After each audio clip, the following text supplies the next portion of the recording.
Axing, your big brother's dead. They say workers at the construction site beat him to death over unpaid wages. Xiangjiang, inside a sleek office building. Chao Xing barely lifted his eyes at the words. The speaker, a young man in a sharp suit with slick-back hair, looked at him expectantly. But Chao Xing's gaze quickly dropped again to his tablet. He was absorbed in Ice Seal Age, a hardcore survival adventure game with a chillingly realistic art style. Players spawned beside a bonfire, the only safe zone in a frozen wasteland. Step too far beyond the light, and your character froze to death. Progress depended on gathering resources, building shelters, and upgrading fire into stronger structures. Bonfire, large bonfire, furnace, energy tower, super energy station. With time, players could unlock armies, territories, and even advanced technology. The official site had promised a team mode in the future. For now, though, the game was in beta, and Chao Xing hadn't met another player. Suddenly, a prompt flickered on the screen. The game will enter public testing in 2 hours. Maintenance begins shortly. More content is being unlocked. Chao Xing's pulse quickened. Finally, public release. The young man slid into the seat beside him, throwing an arm around his shoulder. Wu Jiahui smirked. Axing, you worked under Big Brother. Aren't you upset he's gone? Chao Xing put the tablet aside. His tone was flat. After he built Yongxin Group, he cut ties. I was just his driver, nothing more. With a heart that black, getting beaten to death was bound to happen. Wu Jiahui nodded thoughtfully, then grinned. Still, what a pity. Big Brother spent years chasing Lu Muxue. He was finally about to marry her, and then he clicked his tongue. That woman, though, stunning figure, legs for days. Shame he never got to enjoy her. Chao Xing didn't reply. His phone buzzed. Rising from the sofa, he muttered, I'm a driver. Where else would I be going? Time to pick someone up. In Yongsheng Group's underground garage, he unlocked a deep brown Maybach. Inside, the luxury screamed wealth, a car worth over 7 million. Of course it wasn't his. In Xiangjiang, Chao Xing lived alone, without family or money. Survival itself was hard, let alone affording such excess. Half an hour later, the Maybach pulled up outside a 5-star hotel. Chao Xing texted, Sister-in-law, I'm downstairs. The reply came quickly. Okay. Moments later, Lu Muxue appeared. Tall, elegant in a tight black dress, her poise was unmatched. Long legs like carved jade, a body that turned heads. She slipped naturally into the back seat. Axing, take me to the funeral home. The car moved through city lights. Muxue answered a call, brows furrowed. I already agreed to marry Yongxin Group because you insisted. Now that Xinjiang is dead, I owe him nothing. Don't think you can use me as a bargaining chip. Her voice was cold, but restrained. After ending the call, she sighed. Sorry, Axing. Chao Xing only shook his head. He knew her character, graceful, never arrogant, respected even by those beneath her. The media had dissected her past. Not wealthy, but blessed with beauty and ambition. Xinjiang, Chao Xing's big brother, had pursued her relentlessly. At the funeral, Muxue wore sorrow like a mask. She cried, her makeup smudging into a tragic, fragile allure. When it was over, she returned to the car. Back to the hotel. Chao Xing nodded. He was about to start the engine when the world went black. A synthetic voice echoed in every ear. The new version of Ice Seal Age is live. Public testing begins now. In 1 minute, all humans on Blue Star will enter the game. Rules. This world has no sun, only endless cold. Your task is survival. Each of you will awaken by a bonfire. Never leave the firelight carelessly. Gather resources, expand territory, build armies. This version introduces family survival mode, groups of 4. Lone players will be paired with those nearby. Live and grow strong. When Chao Xing opened his eyes again, snow blinded him. An icy wasteland stretched endlessly. What the hell? Where's my Maybach? The cold bit like knives. He gasped, hurrying toward the only warmth, a flickering bonfire. Relief spread through him. A system panel blinked open. Name, Chao Xing. Race, Blue Star Human. Level 1, 0 out of 100. Life, 100 Power, 4 Agility, 3 Spirit, 5 Constitution, 5 Status, Cold Temperature, minus 31 degrees Celsius. Chao Xing froze. This is exactly like the game. Another prompt followed. Choose your profession: Cold Iron Mechanic, Polar Warrior, Frost Mage, Aurora Knight, Snow Hunter. Joy sparked in his chest. He knew them all from beta. Mechanics ruled the late game, but were costly. Warriors and hunters excelled early, but weakened later. Mages balanced power with growth. He glanced at Lu Muxue, dazed beside the fire. So it was just the two of them. No four-man team. Without hesitation, he chose Frost Mage. Congratulations. You're now a Frost Mage. Cold resistance increased. Initial gear placed in storage. Before he could react, a second, golden prompt flared across his vision. Talent detected. Eternal Power activated. Eternal Power. Unique SSS talent. Any temporary buff granted to allies within your territory becomes permanent. Chao Xing's jaw dropped. Then, a grin spread across his face. Holy shit. Cheat mode unlocked. Chao Xing clenched his fists. If Eternal Power was going to shine, he needed an army. A territory. A force of his own. Looks like I'll have to walk the Lord's path, he thought grimly. Above his head, a glowing countdown ticked away. Time until nightfall. 4 hours, 32 minutes. Note: Newbie protection active. No monster attacks during protection period. Time remaining: 5 days, 17 hours. Only 4 hours till dark. Chao Xing's scalp went numb. He knew the truth. Night in this world meant deathly cold. Temperatures would plummet far below survival. His gaze snapped to the bonfire. Campfire, level 1. Effect: warms a 10-meter radius by 20 degrees Celsius. Consumption: 1 wood slash, 15 minutes. Upgrade: requires stone times 5. Even now, with 32 degrees Celsius pressing against him, it barely held back the chill. At night, it would never be enough. Then, his eyes locked on the ruins of a hut nearby. Damaged Lord's hut. Reparable. Materials: stone times 10, wood times 20. Chao Xing's eyes gleamed. That's it. If he repaired it, the territory interface would unlock. Shelter from the cold. A first foothold. He looked around the snowfield, scattered white stones, chopped wood, nothing fancy but enough to get started. As he bent to gather supplies, a soft voice drifted over. Axing, the system's asking me to choose a profession. What should I pick?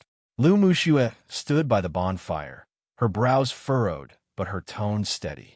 She had already digested the impossible truth of this world. Chao Xing secretly nodded. Her adaptability was quick. Choose Aurora Knight, he told her. She blinked. Aurora Knight? Yes. That class has powerful buff skills later. Normally they're temporary, but with my talent, they'll become permanent. Chao Xing's lips curled slightly. Imagine it. A whole army of permanently buff soldiers. Invincible. The image of Lu Muxue, elegant in her white silk stockings, wearing knightly armor, crossed his mind. A strange mismatch, or maybe not.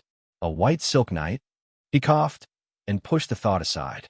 All right, I'll trust you, Lu Muxue replied simply. In this world, he was the only one she could rely on. Chao Xing opened the storage box beside the fire.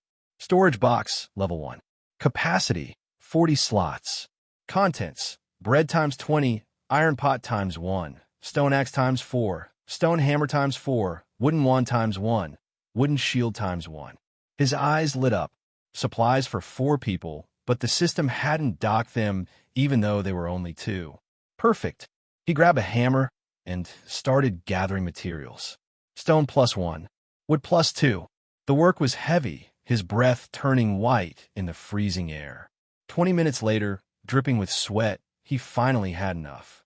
Repair damaged Lord's hut? Time: 17 minutes. Yes. The hammer rang out, metal on stone. With each strike, progress built. Beside him, Lu Muxue hugged herself against the cold, watching curiously. Axing, can I help? He nodded. Collect stones and wood. Upgrade the campfire fast, or we'll freeze tonight. Without complaint, she obeyed. Even in high heels, she stumbled into the snow, arms turning red from the icy weight of stones. Eventually she kicked the heels off, walking barefoot through the frost, her face pale but determined. Stone +1. Wood +1. Chao Xing's chest tightened, but he didn't stop her. In this world, survival demanded effort from everyone. Soon, a notification chimed. Campfire upgraded to level 2. Effect: warms a 20-meter radius by 20 degrees Celsius. Consumption: 1 wood / 13 minutes. Warmth spread. Chao Xing's hammer blows quickened. Finally, the system voice echoed. Lord's hut repaired. Territory interface unlocked. A grin spread across his face. The first step is done. Now, he could build infrastructure, and most importantly, recruit. Another prompt followed. First survivor to build a Lord's hut on all servers. Reward: skill book, ice healing. A yellowed book appeared in the snow. Chao Xing picked it up, excitement in his chest. Ice healing. Restores HP based on spirit. Duration: 3 seconds. Learn. Panels opened before him. Territory, construction, backpack, crafting, channel, forces, all the functions of a lord. He went straight to construction. Polar People Hut. LV.1 houses up to 4 polar people. Requires stone ×10, wood ×30. Build time, 45 minutes. Chao Xing frowned. Too long. Only 3 hours left until nightfall. He looked at Lu Muxue. Sister-in-law, help me. We'll build it together. She was already flushed and sweaty from hauling materials, lace undergarments faintly visible beneath her damp dress. But she nodded without hesitation. Together, they hammered wood and stone, the sound echoing in the frozen plain. Half an hour later, Polar People Hut constructed. Territory population +4. You may now recruit Polar People using food. First survivor to build Polar People Hut. Reward: bread ×50. Chao Xing's eyes lit up. With this, he could feed 4 recruits. Consume bread ×20 to recruit Polar People ×4. Yes. The hut trembled. Its door creaked open. 4 short figures stepped out, clad in thick furs, their eyes gleaming with loyalty. They bowed deeply. Honorable Lord, the Polar People pledge their service to you. Beside him, Lu Muxue gasped, her beautiful eyes wide. Axing they came out. They're real. Chao Xing only smiled faintly. The game has begun. Hey everyone, Firescale Audiobooks here. If there's a novel you'd love to hear more of, you can support us on Patreon or Ko-fi. Depending on your tier, I'll make extra parts just for the stories you're most excited about. Usually I can only upload 4 to 5 parts of each novel, but with your support, we can go beyond that. And of course, don't forget to hit subscribe. It helps more than you know. Lu Muxue was shocked by the sight of 4 polar people materializing out of thin air in the snow, while Chao Xing was not surprised at all. Anyone who had been a lord knew that this was perfectly normal. At this moment, the 4 polar people were staring with wide eyes, expectantly looking at Chao Xing. Chao Xing started to check their attributes. Polar person, Alphanasai, name can be changed. Level 10/100, can gain experience through combat and other activities. Detailed attributes, click to expand. Polar person, Zach, name can be changed. Level 10/100. Detailed attributes, click to expand. Polar person, Mama Duo, name can be changed. Level 10/100. The attributes of these 4 polar people were mostly similar, although the one named Zach had a slightly higher constitution. Because these names were of a more Western style, Chao Xing didn't want to put effort into memorizing their names. So, Chao Xing pointed at the polar person named Zach and said, "From now on, you should be called Dezhuang. You are the captain of your small team. The others are Huang, San Huang, and Si Zhuang, respectively. Do you all understand?" Beside him, Lu Muxue chuckled, seemingly amused by Chao Xing's simple and crude naming style. However, the faces of the polar people, covered with hair, showed joy. Understood. Thank you, Lord, for granting us names. You successfully named the polar person. Dazhuang's loyalty increased by 5 points. You successfully named the polar person. Erzwang's loyalty increased by 5 points. Chao Xing was surprised. Could he increase loyalty with that? 75 loyalty points were already very high. At least they wouldn't defy Chao Xing's orders. Once the polar people were recruited, they needed to start working. Chao Xing opened the construction interface to check the buildings that could be constructed. Level 1 simple furnace can be placed indoors, raising the temperature by 15-20 degrees Celsius. Consumption 20 minutes/1 wood. Construction materials required. Stone *6. Note: if you don't want to freeze to death at night, I suggest you build it immediately. Level 1 simple stove can be used for cooking, steaming, and other actions. Construction materials required. Stone *8, wood *4. Note: this is for eating, pal. You should know how important it is, right? Level 1 logging factory can be used to process logs. Area 30 square meters. Construction materials required. Stone *30, wood *50. Note: to get rich, start chopping trees. I suggest you prioritize building the logging factory. Level 1 sewing shop can make simple cold-resistant clothing or armor. Area 30 square meters. Construction materials required. Stone *40, wood *60. Note: as a lord, you wouldn't want your subordinates to go naked in a battle, right? Level 1 or processing plant can smelt and sort collected ores from the wild. Processable ores, coal, iron. Upgrading the processing plant can smelt higher-grade metals. Area 50 square meters. Construction materials required. Stone *80, wood *150.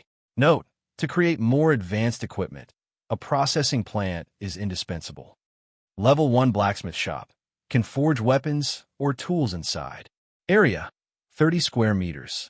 Construction materials required. Stone *100, wood *200, iron *20.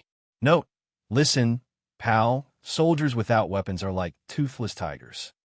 There were many types of level 1 buildings. Besides these, there were also medical room, small shelter, wall, gate, etc. However, these buildings required a lot of stone and wood, as well as higher-level materials like fine iron. Clearly, Chao Xing didn't have a piece of iron. Moreover, the stone and wood near the campfire had already been used up. In this icy world, where else could resources be gathered?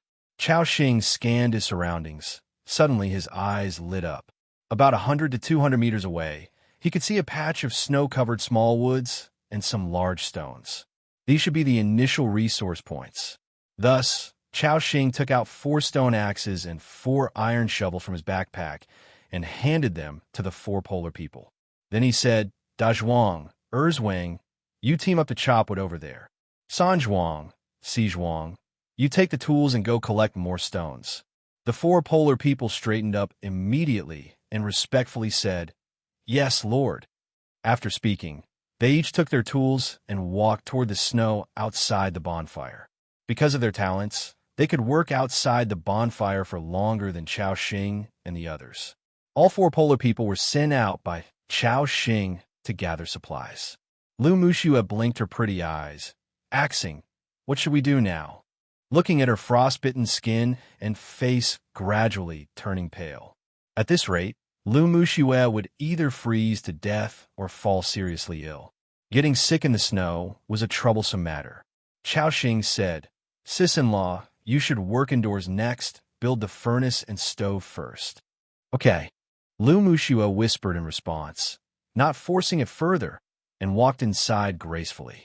Chao Xing checked the remaining supplies. Food *50, wood *27, stone *17. The most lacking material now should be stone, but wood is also essential, as we need it for warmth at night. Although the current temperature can barely get through the first night, it's still not very safe. So, let's upgrade the campfire. The system prompt appeared. Do you want to consume stone *10 to upgrade the campfire's level? Chao Xing clicked yes and started clanging away. A dozen minutes later, Chao Xing saw the bonfire in front of him piled with stones over a meter high, gradually taking the shape of a furnace. The roaring flames burned brightly. Campfire upgrade successful. Current level 3. Campfire level 3. Bonfire effect can increase temperature by 10-20 degrees Celsius in a 40-meter radius area. Consumption 10 minutes/1 wood. Materials required for the next level. Stone *20, wood *10. Great. Although the temperature hasn't increased, the heating range has doubled. But similarly, the consumption was greater, with 1 wood consumed every 10 minutes. At this rate, the camps wouldn't last long. Once the wood was exhausted, they would lose their heat source, facing at least -60 degrees of harsh weather. It wouldn't be long before they froze to death. Chao Xing furrowed his brow. Hopefully, those polar people can gather wood smoothly. Working outside for too long, Chao Xing felt almost frozen stiff. So, he also went into the Lord's hut. Inside the hut, due to the lack of lighting equipment, it appeared dim. A shapely figure was building a stove in the corner. She bent down, her long white silk legs were straight, and looking up, her hips were wrapped in a dress. This pose accentuated her curves round like a bowling ball. Wow, so big, Chao Xing couldn't help but remark. Lu Muxue thought Chao Xing was there to supervise the work, wiped the fine sweat from her forehead, and said softly, "Axing, the furnace is almost done." Chao Xing shook his head. "Sis-in-law, let me help you." "Okay." Lu Muxue responded softly. With Chao Xing's help, the construction of the furnace sped up significantly. A few minutes later, a system prompt appeared. Level 1 furnace construction successful. However, this time, Chao Xing didn't hear a reward prompt. His mind was suddenly clear. It seemed that the furnace was such a basic building and wouldn't trigger rewards. Of course, it was also possible that other survivor teams had already built it in advance. This time, more than 7 billion people worldwide had landed in the snowy world. Among them, naturally, would be many with amazing adaptability. Sizzle. As the sound of wood catching fire emerged, the furnace gradually emitted an orange-red glow, illuminating the entire Lord's hut. Currently, the Lord's hut was empty. Apart from a furnace, there was near the furnace. The two felt waves of warmth coming over them. Chao Xing glanced at the indoor temperature. Current temperature, -16 degrees Celsius. Although still very cold, it was much better compared to the outside temperature of -several dozen degrees. Lu Muxue curled up her body, continually shivering. Having been working without feeling it before, she now realized her body was already a mass of frostbite. Chao Xing furrowed his brow, thinking, "It seems a sewing shop should quickly be put on the schedule, considering our thin clothing is practically like being naked. At this rate, let alone Lu Muxue, even I would freeze to death." A strong sense of crisis reemerged. Chao Xing started to explore other functions in the Lord interface. Clicking on the crafting interface, a slew of basic tools appeared, such as stone axe, stone hammer, stone pickaxe, wooden bowl, wooden table, wooden chair, wooden bed, etc. Chao Xing reviewed them and got the gist. Here, I can craft simple work tools or furniture items. Then, he began to check out the chat channel feature, revealing 4 options. World channel, all servers, limited to 1 message per person per day. Regional channel, this is a 500 by 500 kilometers square area, including all survivors in the area, with no message limit. Team channel, only survivors within your territory can speak here, with no message limit. Private chat channel, one-on-one unlimited chatting. Chao Xing opened the world channel and was greeted by a flood of information. Zhao Shengbing, good heavens, why did I suddenly come to this godforsaken place? I'm freezing to death. Chen area, help. So cold, so cold. Zhang Chong, didn't the system say we be allocated according to family? Who are these folks? I don't know any of them. Bell Grills, a survival game? I like it. This presents an unprecedented challenge for me. Yamagami Tetsuya. Let the boomstick once again shine brightly. Ma dongshi, hey. Don't let me find out whose prank this is, or I'll smash his ball. Chao Xing mused to himself. Just as I expected, besides me, no one has played this game in advance, and everyone is in a state of utter ignorance. If they don't take action and quickly adapt to this world, a lot of people might die on the first night. Even though they were currently in a beginner protection period and no monsters would attack the camp, the cold at night was no joke. Just then, Chao Xing heard a frantic knocking at the door. Bang! Bang! Bang! Lord, something has happened. Lord, please help me. Hearing the cries for help, Chao Xing frowned, feeling a bad premonition. He quickly tossed the small wooden shield to Lu Muxue and took out a wooden magic wand, preparing for battle. When he pushed open the Lord's hut door, he saw two polar people huddled together, fear in their eyes. Chao Xing asked what happened. Wang quickly replied, Lord, there's a snake. In that grove, there's a huge snow-poisoned snake. It bit Dazhuang, and he's fading fast. Chao Xing looked over, and Dazhuang's face was turning purple, his body trembling. At the same time, purple numbers of -2, -2 kept appearing above Dazhuang's head. It was a sign of severe poisoning. Seeing this, a look of concern also appeared in Lu Muxue's eyes. Chao Xing checked Dazhuang's attributes. Polar people, Dazhuang. Level 1, level 0 out of 100. Life value 52/140. Current status poisoned, level 1 snake venom. Seeing this poisoned status, Chao Xing felt relieved. Don't worry, it's just level 1 snake venom. Madam, just cast a purification skill. Lu Muxue seemed a little confused, but she quickly understood. Then, Lu Muxue raised her right hand, and a colorful aurora condensed in her palm.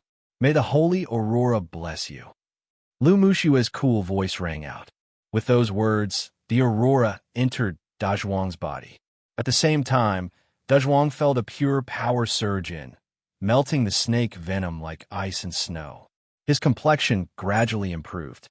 Dazhuang gratefully said, Thank you, great and kind lords. However, although Dazhuang was free from the snake venom, he still looked weak. His life value had dropped to half, indicating he was in an injured state. Without a medical room, treating injuries was troublesome. Chao Xing checked his skill bar. Besides an ice ball skill, there was an ice healing skill. Then, Chao Xing raised his magic wand, and an unusual frost power gathered within it. With a wave of his hand, the frost power surged into Dazhuang's body. The next moment, green numbers of +3 continuously appeared above Dazhuang's head. Then, a system prompt appeared. Successful use of ice healing skill, talent, eternal power, activated. This skill has become a permanent state. Hearing this prompt, Chao Xing's jaw dropped in shock. Holy crap, healing skill works too. He recalled the introduction of this talent. Eternal power makes all friendly units within the territory, when receiving a temporary boost, permanently gain the boosted state. But to have a healing skill also classified as a boost was something Chao Xing had never considered.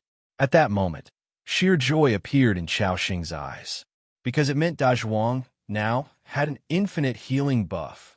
Watching Dazhuang's continuously recovering life value, Chao Xing couldn't help but marvel. Kid, you're invincible. Of course, Chao Xing's current spiritual strength was low, so he could only restore 3 life points. Even though Dazhuang could heal infinitely, if he encountered an enemy that was too strong, a single slap could still end him, so he wasn't truly invincible. Before long, Dazhuang's life value was fully restored, and he was lively once more. At this moment, an excited Dazhuang exclaimed, Lord, I feel a healing power within me, constantly restoring my life. Chao Xing nodded knowingly. Thank you, Lord. Your power is so great and vast. Dazhuang's loyalty to you increased, current loyalty, 80. Chao Xing began pondering a question. If the ice healing skill could infinitely heal polar people, then could it also work on him or Lu Muxue? Chao Xing thought for a moment, then cast in Ice Healing Skill on Lu Muxue. The same system prompt appeared. Successful use of Ice Healing Skill, Talent, Eternal Power, activated. This skill has become a permanent state. Chao Xing and Lu Muxue widened their eyes, and both saw the shock mirrored in each other's pupils. Holy crap!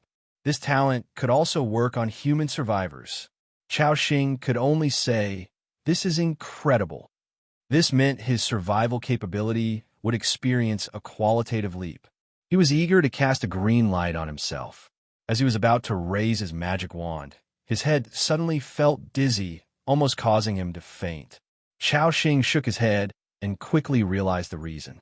Because my spiritual power is insufficient, releasing 2 ice healing skills is my limit. Restoring spiritual power requires rest or eating. However, the urgent task now was to expel or kill the venomous snake in that grove. Otherwise, the source of the territories would be cut off. Currently, the team had 2 beings with infinite healing, and they should be able to handle ordinary beasts. Chao Xing said directly, "Let's go. Follow me to deal with that snake."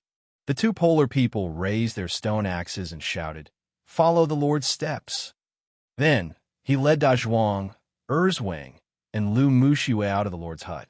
As for Si Zhuang and Si Zhuang, they were busily transporting stones into the territory. Stone plus 1, stone plus 1. System prompts appeared continuously. Chao Xing nodded in satisfaction. Before long, they stepped out of the bonfire's range. In an instant, the temperature dropped by more than 10 degrees. The cold rushed in like invisible blades, continuously slicing through everyone.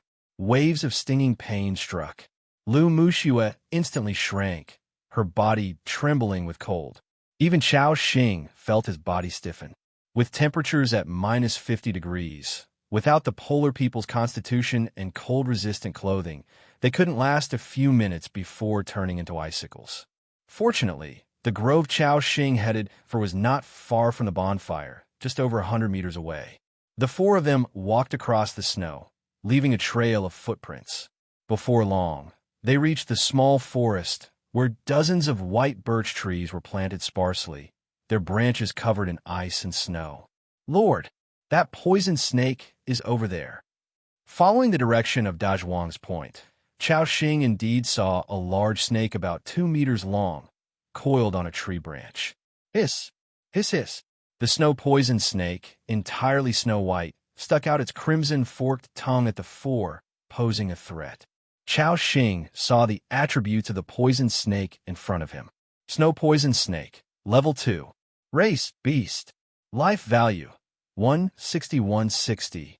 Attack power, 810. Attributes, power 4, agility 7, spirit 5, constitution 8. Skills, raid neurotoxin. Note, this is a snake adapted to polar conditions, having undergone unknown evolutions. A level 2 beast, no wonder Da Zhuang and Erzwang together couldn't defeat it. Even with Chao Xing, they would have to approach carefully to withstand it. But now, things were different, because in his team, there were 2 beings with infinite healing. Of course, Lu Muxue currently had no combat. Chao Xing brought her along just to help her adapt to the battle rhythm of this world. Lu Muxue was a smart woman. She understood Chao Xing's intention and was swiftly acclimating to everything in this world. Da Zhuang attack. Chao Xing ordered directly.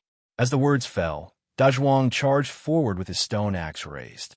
With a loyalty of 80 points, he could basically follow orders without hesitation, never defying Chao Xing's commands. Hiss! The snow-poisoned snake's body arched, and then shot out like a spring. Whoosh! Like a white shadow, it flashed by in an instant, biting Da Zhuang on the shoulder. Its sharp fangs pierced through the thick, icy snow, clothing, and into Da Zhuang's flesh. -6. The next moment, purple numbers of -2 appeared once again above Da Zhuang's head. Da Zhuang was poisoned again. Yet, after a while, green numbers of +3 emerged. A look of joy appeared on Da Zhuang's face. "I have the Lord's blessing upon me. You, evil creature, can no longer harm me." With that, Dazhuang reached out his large hand and grabbed the snow-poisoned snake by the neck. Then with a swing of the stone axe, he struck down. Puff! This axe strike carved a bloody gash into the smooth body of the snow-poisoned snake, skin and flesh splitting open instantly. -8. A damage number floated up. The snow-poisoned snake, in pain, bit down even harder. However, in an infinite healing state, Dazhuang fought as if he was on stimulants. He grabbed the snow-poisoned snake and started slashing and hacking chaotically. Slash! Slash! Slash! -10, -9, -9. The sound of flesh being hit repeatedly echoed. After several bites, the snow-poisoned snake seemed to realize something was amiss. Its life value was continuously decreasing, quickly dropping below 80. Yet this opponent, clearly weaker, was still lively and vigorous after all this. The snake was bewildered. It also realized that the enemy in front of it was in an unusual state. Twisting its body, it turned around, trying to slip away. Chao Xing had been watching the actions of the snow-poisoned snake from the back, and upon seeing this situation, he quickly said from behind, "Don't let it escape. Erzwang, you join in too." "At your service, my lord." Erzwang obeyed the order, rushing up to tangle with the snow-poisoned snake. With Erzwang's joining, the life value of the snow-poisoned snake decreased even more quickly. Slash! Slash! Slash! Two stone axes continued slashing at the snake's body. In no time, its life value dropped below 30. Meanwhile, after a brief rest, Chao Xing also recovered a bit of spiritual power. So, he raised his magic wand, and the nearby frost power gathered. In a short while, a fist-sized ice ball formed at the tip of Chao Xing's magic wand. "Go!" Chao Xing flicked his wand. The ice ball catapulted out instantly. It landed on the snow-poisoned snake, and with a pop, it exploded. -21. An exaggerated damage number emerged from the snow-poisoned snake. The enemy's life value hit 0, collapsing completely. A system prompt appeared. Successfully killed snow-poisoned snake LV2. You gained 30 experience points. Combat personnel. Dazhuang gained 15 experience points. Erzwang gained 15 experience points. Congratulations! You are the first creature in this area to kill a wild creature, earning a first kill reward. Snake Man Tribe Priest Recruitment Scroll, *1. Seeing the power of the ice ball skill, a shock appeared in the eyes of Dazhuang and Erzwang. "My lord, your power is intimidating. Our lord is so powerful." Chao Xing glanced at them lightly. These polar people were always amazed by trivial things. The profession of a frost mage was like this. With high damage also comes high consumption. This one ice ball skill directly drained the spiritual power he had barely recovered. Meanwhile, Chao Xing came to the corpse of the snow-poisoned snake, and a system prompt appeared before him. Snow-poisoned snake corpse can be decomposed. Chao Xing directly clicked Decompose.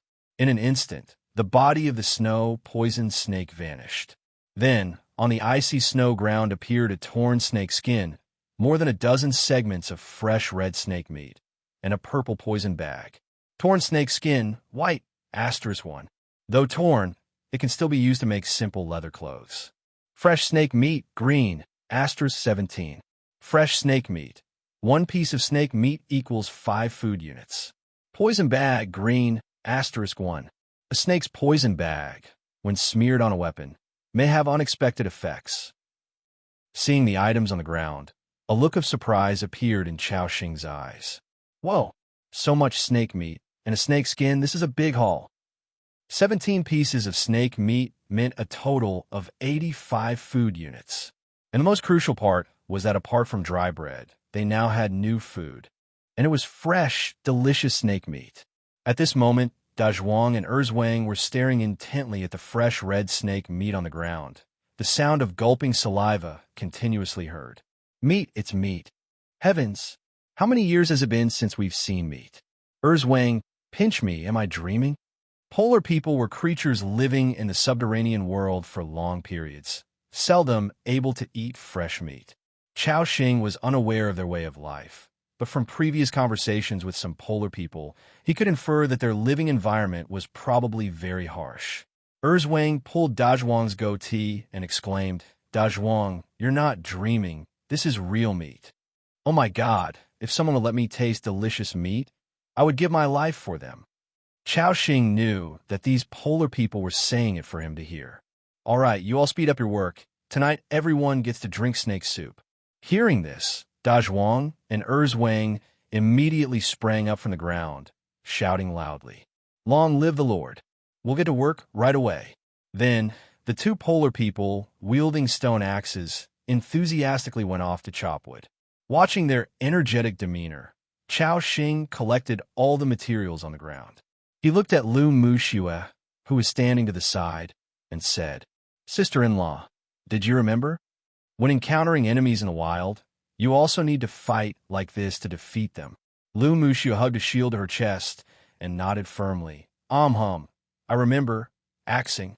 Chao Xing nodded in acknowledgement, then led her back near the bonfire. The moment they stepped into the fire's coverage, the coldness was significantly dispelled. Hiss! The two of them shivered instantly. This time, they had been active outside for roughly 7 minutes. According to Chao Xing's estimation, their maximum current activity time was 15 minutes. If they could make cold-resistant clothing, their activity time could be greatly extended. Chao Xing glanced at his territory's resources. Food *135, wood *36, stone *54. Still not enough materials to craft a sewing shop. It seems it won't be made today. So, are there any other ways to resist the severe cold? Chao Xing turned his gaze to the polar people nearby, clad in thick snowsuits. Clearly, the set of clothes these polar people wore was very thick and had excellent cold-resisting features. It's likely that most survivors at this point were considering using some forceful means to seize these polar people's clothing. But it's advised not to do so, because once you kill the first polar person, the goodwill of this race will immediately drop by 50%. When you kill the second polar person, you will become directly hostile to this race. Not only will you be unable to recruit polar people to work for you, but any polar people encountered on the road will also launch attacks on your camp. Chao Xing mused internally, "Forget it. Let's just hang on like this for today. Probably by tomorrow, enough wood and stones will be gathered to build a sewing shop."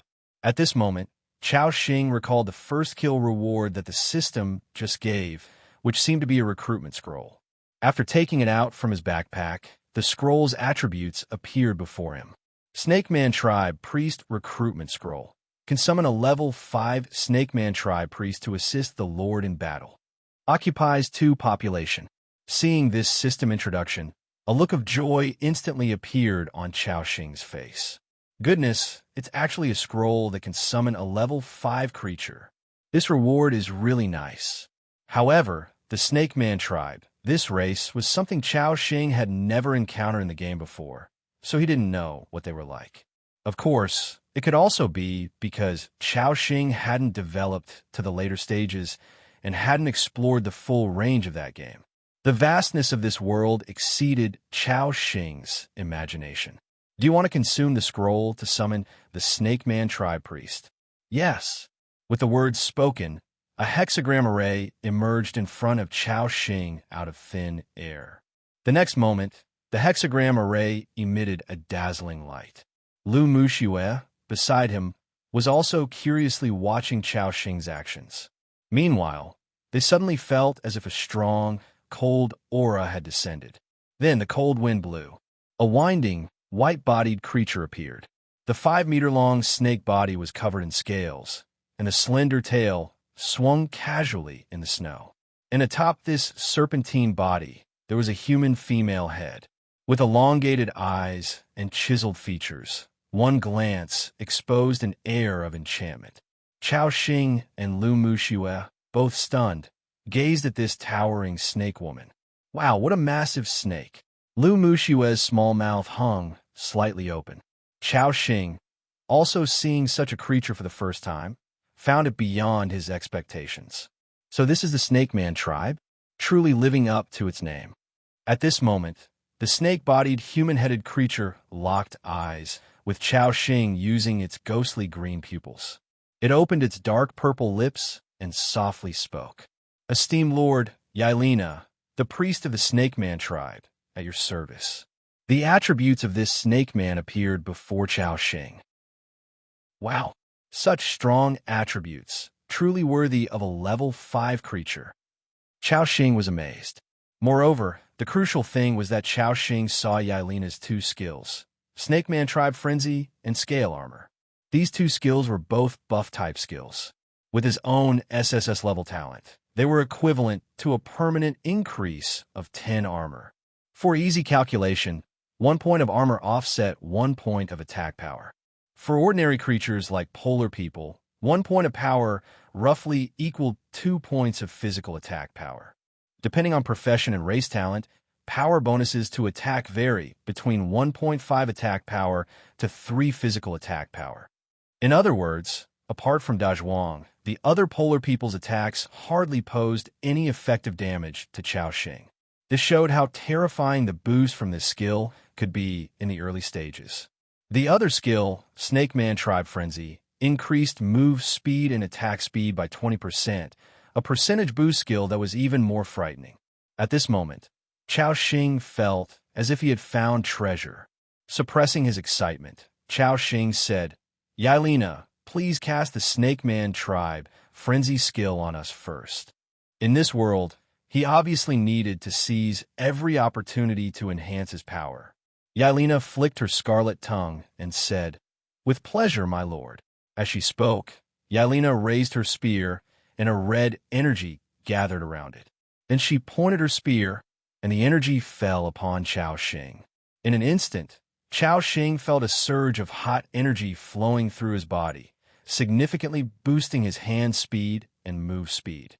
Casting Snake Man Tribe Frenzy successfully, Talent Eternal Power activated. The skill has become permanent. Seeing this prompt, Chao Xing clenched his fists in excitement. It really worked. Meanwhile, Yailina raised her spear again, and a white energy fell upon her own body. Chao Xing felt an invisible scale forming over him. Casting Scale Armor successfully, Talent Eternal Power activated. The skill has become permanent. This layer of scale was extremely hard and smooth, and only appeared when attacked. This meant that normally, Chao Xing appeared as an ordinary person. Chao Xing exclaimed excitedly, "Great, great! With this, my defensive power has skyrocketed." After the skill's cooling time ended, Chao Xing had Yailina cast the same 2 statuses on both himself and Lu Muxue. After the talent activation prompt sounded, Yailina also found that the power in her body did not disappear as before, but remained permanently. She was somewhat puzzled. Then when Chao Xing used a permanent ice healing skill on her, Yailina understood the reason. "My lord, your power truly is immense and unfathomable. It stays permanently within me." Chao Xing had a somewhat strange look in his eyes. Why did it feel like something was off with that statement? Shaking his head, Chao Xing began thinking about other matters. This berserk skill could increase speed by 20%. In other words, if he could apply it to all 4 polar people, their work efficiency would increase. So, Chao Xing asked, "Yailina, can you continue casting skills?" Yailina gently shook her head. "My lord, these skills consume my spiritual power. I need some time to recover." Chao Xing nodded. Then, he turned to look at the 4 polar people working in the distance. At that moment, Dazhuang and Erzwang were each jogging over with a bundle of processed wood. Xizhuang and Forzwang were carrying several stones. Watching the 4 little dwarfs running across the snow was somewhat comical. They placed the materials near the bonfire where they would automatically disappear, prompting a series of system prompts. Wood +5, wood +5, stone +3, stone +3. Chao Xing calculated their round-trip time to be about 10 minutes. There was still an hour and a half until nightfall. This meant that before dark, they could gather up to 90 wood and 54 stones for Chao Crossing. "I need more labor, but I can only build 1 polar people hut. To recruit more polar people, I have to upgrade the polar people hut. A level 2 polar people hut can recruit 4 more polar people, greatly increasing work efficiency. But at the same time, these polar people will consume more food and occupy my population cap. Chao Xing glanced at his population. Population, 8/50ths. Level 1 territory's maximum population cap is 50, can increase by upgrading Lord's Hut. At this moment, Si Zhuang ran over to Chao Xing's side and spoke. My lord, I have something to report to you. Chao Xing looked at Si Zhuang. What's the matter? Si Zhuang replied. When Forz Wang and I were gathering stones, we discovered a small coal mine about 300 to 400 meters ahead on the right. However, there seemed to be 2 snow wolves guarding it, so we didn't dare to approach. I'm concerned that the snow wolves might pose a threat to our camp, so I came to report to you, my lord. Upon hearing the word coal mine, Chao Xing's eyes instantly lit up. As we know, coal is a more advanced energy material than wood, not only burning longer, but also emitting more heat. If he could seize the coal mine, it would save him a lot of wood for constructing other facilities. Chao Xing quickly asked, Do you know the strength of those snow wolves, and how many are there? Si Zhuang nodded. We watched for a while, and currently, we've only seen 2 snow wolves. These snow wolves appear to be slightly stronger than that snow-poisoned snake. Upon hearing this, Chao Xing's grin grew wider. 2 snow wolves, according to Si Zhuang, slightly stronger than the snow-poisoned snake, would be around level 3 to 4 monsters. Before summoning Yailina, Chao Xing wasn't confident in facing them. But now he could devise a plan to take over that coal mine. So, Chao Xing nodded. Si Zhuang, excellent work. Tonight, I'll reward you and Forz Wang with a portion of snake meat. At the mention of snake meat for dinner, Si Zhuang's eyes almost sparkled like stars. He nodded excitedly. Thank you for your generosity, my lord. Si Zhuang will do his utmost to contribute to you. After speaking, Si Zhuang continued his short-legged strides back to collecting stones. Lu Muxue also heard their conversation and asked nervously, Axing, is it time for combat? Chao Xing nodded. Yes, the coal mine is an important resource. It's better to secure it sooner. A trace of fear appeared in Lu Muxue's eyes, but she mustered the courage to say, I will fight alongside you. Chao Xing didn't refuse. Although the snow wolves were formidable, Lu Muxue had already been enhanced with 3 permanent buffs. Both defensive power and recovery ability were greatly improved, and with Yailina at level 5, handling 2 snow wolves shouldn't be an issue. However, before combat, he could use some items to increase combat power. Chao Xing took out a purple poison bag from his backpack.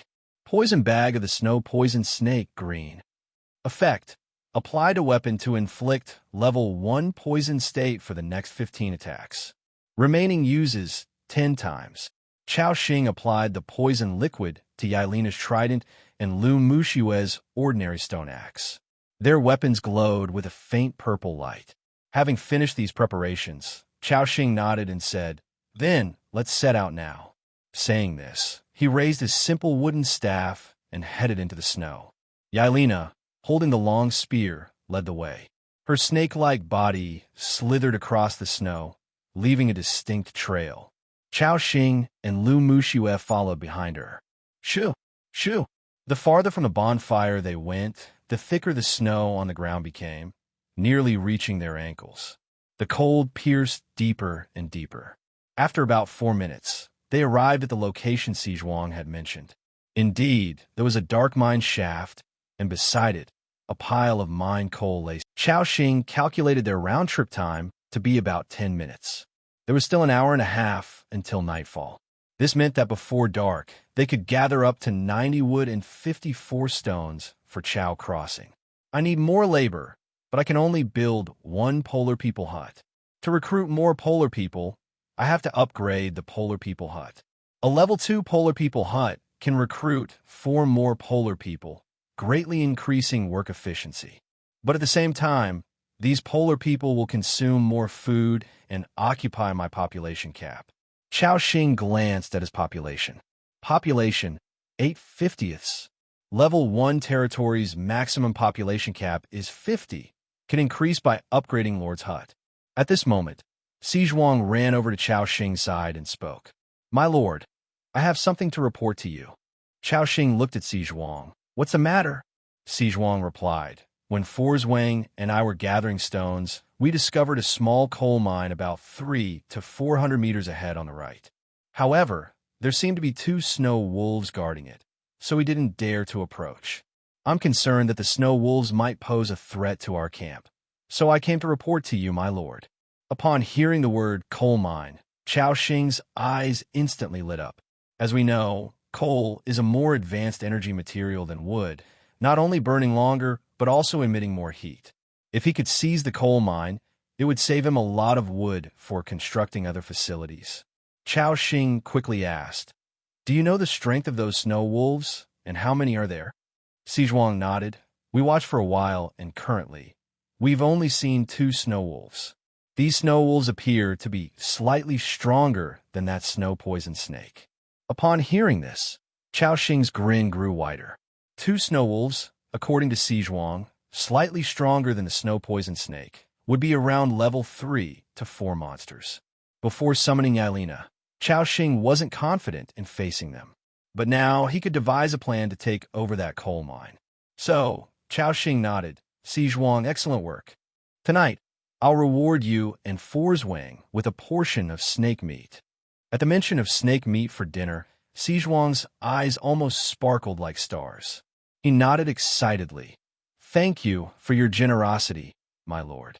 Si Zhuang will do his utmost to contribute to you. After speaking, Si Zhuang continued his short-legged strides back to collecting stones. Lu Muxue also heard their conversation and asked nervously, Axing, is it time for combat? Chao Xing nodded. Yes, the coal mine is an important resource. It's better to secure it sooner. A trace of fear appeared in Lu Muxue's eyes, but she mustered the courage to say, I will fight alongside you. Chao Xing didn't refuse. Although the snow wolves were formidable, Lu Muxue had already been enhanced with 3 permanent buffs. Both defensive power and recovery ability were greatly improved, and with Yailina at level 5, handling 2 snow wolves shouldn't be an issue. However, before combat, he could use some items to increase combat power. Chao Xing took out a purple poison bag from his backpack. Poison bag of the snow poison snake, green. Effect: apply to weapon to inflict level 1 poison state for the next 15 attacks. Remaining uses 10 times.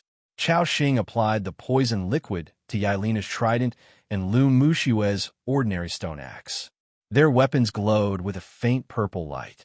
Having finished these preparations, Chao Xing nodded and said, Then, let's set out now. Saying this, he raised his simple wooden staff and headed into the snow.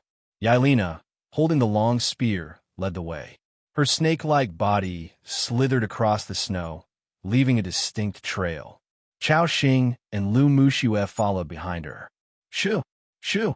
The farther from the bonfire they went, the thicker the snow on the ground became, nearly reaching their ankles. The cold pierced deeper and deeper. After about 4 minutes, they arrived at the location Si Zhuang had mentioned. Indeed, there was a dark mine shaft, and beside it, a pile of mine coal. Seeing the introduction of this coal mine, Chao Xing's eyes instantly lit up. So many resources. If they could occupy this coal mine, they would not have to worry about resources in the short term. However, the mine was currently in an unoccupiable state. This was because there were enemies inside the mine. They saw 2 snow-white figures moving about inside. It seemed they sensed the dangerous aura emanating from Yailina. The 2 snow wolves emerged one after another. Their all-white fur, 2-meter-long bodies, and protruding fangs exuded a strong, oppressive feeling. The 2 snow wolves stood at the entrance of the mine, their limbs tense, warily watching Yailina and growling threateningly. Chao Xing saw the attributes of the snow wolves. Snow wolf, level 3. Race, beast. Life value, 22220. Attack power, 1618. Attributes, power 8, agility 9, spirit 7, constitution 11. Skills, tear pounce. Race talent, wolf pack effect. If the number of snow wolves participating in the battle reaches 10 or more, the wolf pack talent is activated, increasing attack power and move speed by 20%. Sure enough, They were level 3 snow wolves, and the attributes of the other wolf were quite similar. Chao Xing realized this. Fortunately, there were only 2 snow wolves here. If there had been more, it would have triggered their race talent, and Chao Xing would have had to run away. But now, looking at the thick fur on the 2 snow wolves, Chao Xing saw them as if they were slick, enticing young women. Hee, little snow wolves, kindly offer up your fur. At that moment, Lu Muxue and Yailina turned their heads to look at Chao Xing. Chao Xing froze, extremely embarrassed. Damn it, did he just say his thoughts out loud? The 2 snow wolves also seemed to know that Chao Xing and his companions were not to be trifled with, keeping their heads low and continuously issuing threatening growls. Snake Man Yailina opened her crimson forked tongue, not showing any weakness. SSS. SSS. The atmosphere between the 2 sides was incredibly tense. Meanwhile, Lu Muxue was a bit nervous, holding up her wooden shield. After several seconds of standoff, the snow wolves were the first to lose their patience. They fiercely pounced toward them. Ilwo! Lu Muxue held up her shield, feeling immense pressure from the snow wolves' massive 2-meter bodies. Her slim, yet slightly meaty, legs trembled slightly. Just then, Chao Xing's voice came from behind. Saozi, raise your shield, block its attack. Don't worry, your attributes can take it. In the midst of chaos, Lu Muxue, upon hearing this, felt as if she had found her backbone and instinctively did as told. She raised her shield, and the snow wolf's claws swiped at that moment. Bang! Lu Muxue let out a soft gasp. After the impact, the anticipated scene of Lu Muxue being flung away did not happen. A layer of snow-white scales appeared on her arm, greatly reducing the impact. Did it block it? Lu Muxue was surprised by the scene before her. Chao Xing praised from behind. Saozi, well done. With Chao Xing's encouragement, Lu Muxue gained more confidence. She took a deep breath, making her proud chest rise significantly. Lu Muxue repeatedly raised her shield, withstanding the snow wolf's attacks. Bang! Bang! Bang! The sounds of impacts continued, but Lu Muxue gritted her teeth and didn't take a step back. The muscles on her legs, covered in white silk, tensed, and her rounded buttocks trembled intermittently. It was evident that Lu Muxue must work out regularly, as holding the shield showcased her perfect body curves unquestionably. Saozi, besides withstanding the attacks, remembered to use the other hand with a weapon to strike back at the enemy. Chao Xing was instructing Lu Muxue on how to fight. Lu Muxue did exactly that. Seizing the moment when the snow wolf missed a swipe with its paw, she raised her stone axe and chopped towards the snow wolf's head. PSH-8-2-2. The numbers in front represented the slashing damage caused by Lu Muxue, while the latter represented the additional snake venom effect. Although the damages were low compared to the snow wolf's over 200 life points, it still gave Lu Muxue confidence. So I can also block these monsters. Then, Lu Muxue gradually found her rhythm of attack. PSH-8-9-14. Critical damage.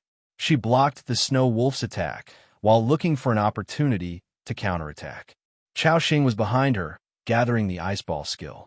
Snap-19. The damage from the ice ball skill wasn't as high as the first time. This was because the snow wolf is a level 3 creature with higher defensive power than the snow poison snake. The two working together against this snow wolf was somewhat scary but manageable. As for the snake man Yailina beside them, she was single-handedly suppressing another snow wolf. Her spear was so sharp, each thrust would puncture several bloody holes in the snow wolf's body. 37-2-32-2. In no time, this snow wolf's life value had been reduced to less than half. On the other hand, every claw strike from the snow wolf that hit Yailina was greatly reduced by her scaly shell, inflicting damage in single digits only. During this time, green +3 would appear over Yailina's head. In no time, her life value was replenished. This sight made the snow wolf in front feel despair. How could it fight against an enemy that healed infinitely? In less than 30 seconds, Yelena had killed the Snow Wolf. Your territory member, Yelena has killed Snow Wolf LV3, gained 40 experience points. You gained 20 experience points. Lu Muxue received the same system prompt. After Yelena finished the fight here, she quickly twisted her body to help Chao Xing with his fight. With Yelena's addition, the subsequent battle had no suspense. The last Snow Wolf cried out in sorrow before collapsing dead. Chao Xing and Lu Muxue both sighed in relief. As modern people, this was their first time fighting in such a manner. Although Chao Xing seemed calm, he was actually quite nervous inside. If Lu Muxue couldn't hold on, his slight frame would stand even less of a chance against the Snow Wolf's attacks. Fortunately, Lu Muxue did not disappoint. Chao Xing walked over, saw the pale-faced Lu Muxue, and patted her back, saying, "Saozi, you worked hard. Your performance was really good." After hearing this, Lu Muxue nodded lightly, and some of the tension in her heart dissipated. Chao Xing shifted his gaze. At that moment, there were 2 wolf corpses on the ground. Snow Wolf Corpse *2 can be disassembled. Chao Xing immediately clicked to disassemble. A white light enveloped the 2 wolf corpses, and a second later, a pile of materials appeared on the ground. Slightly damaged wolf skin green *2. Thick wolf skin can be made into coats with decent cold resistance. Fresh wolf meat green *134. Chewy wolf meat. 1 piece of wolf meat equals 5 food.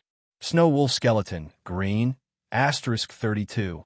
Hard bones. You can use them to make simple armor or weapons, or maybe even for making soup. Wolf teeth green *11. Sharp wolf teeth. You can use them to make arrows, or tie them onto sticks to make spears. Frost Wolf Knight Recruitment Scroll blue *1. A scroll imbued with the power of a contract. You can immediately summon a powerful level 10 Frost Wolf Knight, but make sure you have enough food before doing so. Seeing all these materials on the ground, shock deepened in Chao Xing's eyes. Damn, this is a fantastic loot haul. Chao Xing was overjoyed. 2 wolf skins directly solved their raw material needs for making cold-resistant clothing. It was an urgent need just addressed. No need to mention the wolf meat, easily over 100 portions that, if rationed properly, would last them half a month. And of course, the most extravagant item was that Frost Wolf Warrior Recruitment Scroll. It could actually summon a level 10 creature, even more powerful than Yelena. Joy also appeared on Lu Muxue's face. She too understood the high value of these resources. "That's great axing." Chao Xing nodded. He picked up a white wolf skin from the ground and draped it over Lu Muxue. Although not yet made into a coat, just these 2 wolf skins had a great warming effect. Lu Muxue immediately felt a wave of warmth envelop her and, gratefully looking at Chao Xing, said, "Thank you, axing." "You're welcome, Saozi." Chao Xing replied, then draped the other wolf skin over himself. In an instant, the harsh cold of this world was much dispelled. Chao Xing couldn't help but reflect. Finally, he was no longer fighting in the snow in shorts and a t-shirt. Chao Xing picked up the rest of the materials from the ground as well. Afterward, he headed to the coal mine nearby, full of anticipation. Discover an unclaimed small coal mine. Do you wish to claim it? Yes. Claim successful. Acquired. Small coal mine *1. Bronze treasure box *1. Congratulations. As the first survivor on the entire server to claim a resource point, you have been awarded Ancient Weapon, Barrett, Purple, *1, 12.7mm ammo, *10. Chao Xing. What the hell? Barrett? Did I hear that right? However, as Chao Xing stared at the snowy ground in front of him, where a pitch-black heavy sniper rifle over a meter long lay, he confirmed his guess. This really was a Barrett, but after thinking it through, it made sense. After all, this world was a blend of technology and magic. By the late game, even a cold iron mechanic can pilot a Gundam or summon a fleet of bombers. So, what's a Barrett in comparison? With this in mind, Chao Xing gleefully picked up the Barrett and the bullets from the ground. Ancient Weapon, Barrett, Purple. Quality, rare. Attack power, 967, 993. Attack interval, 2 seconds per shot. Attached effect 1. Armor penetration, 50% chance to ignore 100 points of enemy armor when attacking. Attached effect 2. Headshot, 50% additional damage when hitting the head. Holy shit, this is insane. Without a doubt, this was a weapon of mass destruction. Its attack power of over 900 early on was practically unstoppable. Asterisk a Godslayer and a Buddha Beater. Asterisk. And with those two effects, if they both triggered, monsters below level 20 wouldn't survive a single shot. But who says mages can't use a Barret? Unfortunately, Chao Xing had only 10 bullets at hand. Chao Xing pondered aloud. If I remember correctly, once the territory reaches level 4, new tech buildings will unlock like Bullet Factory and small snowfield robot production workshop. By then, I won't have to worry about running out of bullets. With a satisfied expression, Chao Xing stashed the Barret into his backpack. It was then that he recalled another system prompt from earlier. Aside from the coal resources, there was also a bronze treasure box. In other words, there might really be treasures inside. So, Chao Xing turned and said, "Saozi, I'm going to check out the mine. Collect the scattered coal outside in the meantime." Lu Muxue gently nodded. Okay. After saying this, Chao Xing jumped right into the mine. It was just a small mine, extending no more than 4 or 5 meters deep. The surrounding soil revealed some black coal and stones, confirming the abundant resources. According to the system, over 1,700 pieces of coal could be extracted here. Based on the exchange rate of 1 coal equals 5 wood, these resources would last him a good while. Chao Xing even considered assigning a few polar people to start mining immediately. But right now, all 4 polar people in the territory were busy with tasks, and there was no extra manpower at the moment. Looks like upgrading the polar people hut needs to be prioritized, he thought. I must recruit more laborers. There's no point in having a mine if nobody's around to work it. Still, the most pressing matter was finding the treasure box inside this coal mine. Reaching the end of the mine, Chao Xing spotted a bronze-colored treasure box amidst the darkness. There it is. The system prompt appeared. Discovered an unlocked bronze treasure box, *1. Do you wish to open it? Chao Xing immediately clicked yes. Successfully opened bronze treasure box. Acquired. Believer staff, green, *1. Acquired. Snow boots, white, *2. Acquired. Medical bag, *1. Food, *15. Fine iron, *5. Acquired. Market construction blueprints, *1. Huh. Market blueprints. Chao Xing's eyes lit up with excitement. Only by building a market could he trade resources with other survivors. Even though only a few hours had passed since Chao Xing arrived in this world. With 7 billion people from Blue Star collectively transported here, that enormous population meant some had already built markets. Chao Xing examined the blueprint's description. Market, once constructed, allows resource trading with other survivors. Note, until regions are merged, trades are only possible with survivors in the same area. Occupied area, 20 square meters. Require materials. Stone, *15, wood, *30. Chao Xing murmured. Only with survivors from this region for now, huh? But that's hardly an issue. Area 174 has tens of thousands of people. There should be plenty of resources circulating in the market. He then began examining the 2 pieces of equipment he had just acquired. Believer staff, green. Quality, fine. Attack power, 15-18. Spirit +3. Attached effect. Believer's grip, 20% chance to boost spirit by +10 on attack. Note, the staff of fanatical believers. When fighting, shout, black stockings are justice, and unexpected things might happen. Asterisk, who the hell would shout that? Asterisk, white stockings are justice. Okay. Asterisk, feeling exasperated. Chao Xing thought the system's notes seemed oddly unserious. Next, he checked the second piece of equipment. Snow boots, white. Quality, common. Armor, none. Special effects, none. Note, sturdy snow boots with decent cold resistance. allowing you to travel better in icy terrains. Another piece of anti-cold gear, he noted with a smile. There were 2 pairs of these boots, perfect for him and Lu Muxue. He took off his black leather shoes and replaced them with the fur-lined snow boots immediately. The gentle warmth enveloped his nearly frozen feet. Feeling satisfied, Chao Xing nodded to himself. Inside the treasure box, there was one more item. Medical bag. White can be used to treat injuries or common ailments, restoring 100 life value. Note: a basic medical bag that can address weather-induced conditions such as colds, fevers, frostbite, etc. This was valuable as well. Without a medical room. Yet, a medical bag was a lifesaver. After all, some ailments couldn't even be cured by an Aurora Knight's purification skill. After thoroughly checking the mine and confirming there was nothing else left, Chao Xing prepared to leave.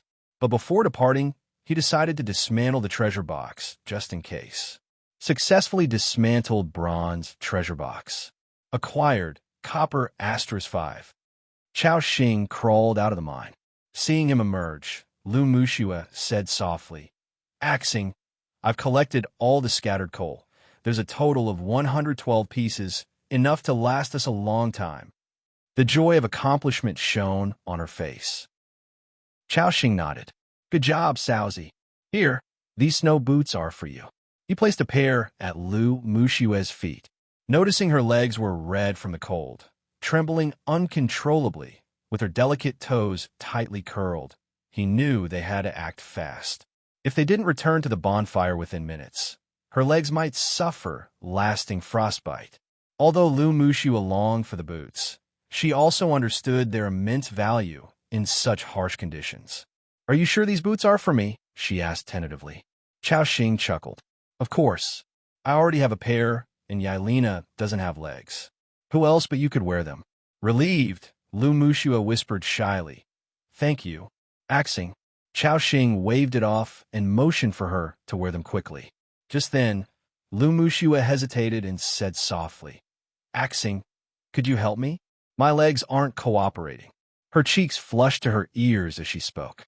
Without hesitation, Chao Xing approached and let her rest a hand on his shoulder. The faint scent of a floral fragrance entered his nose.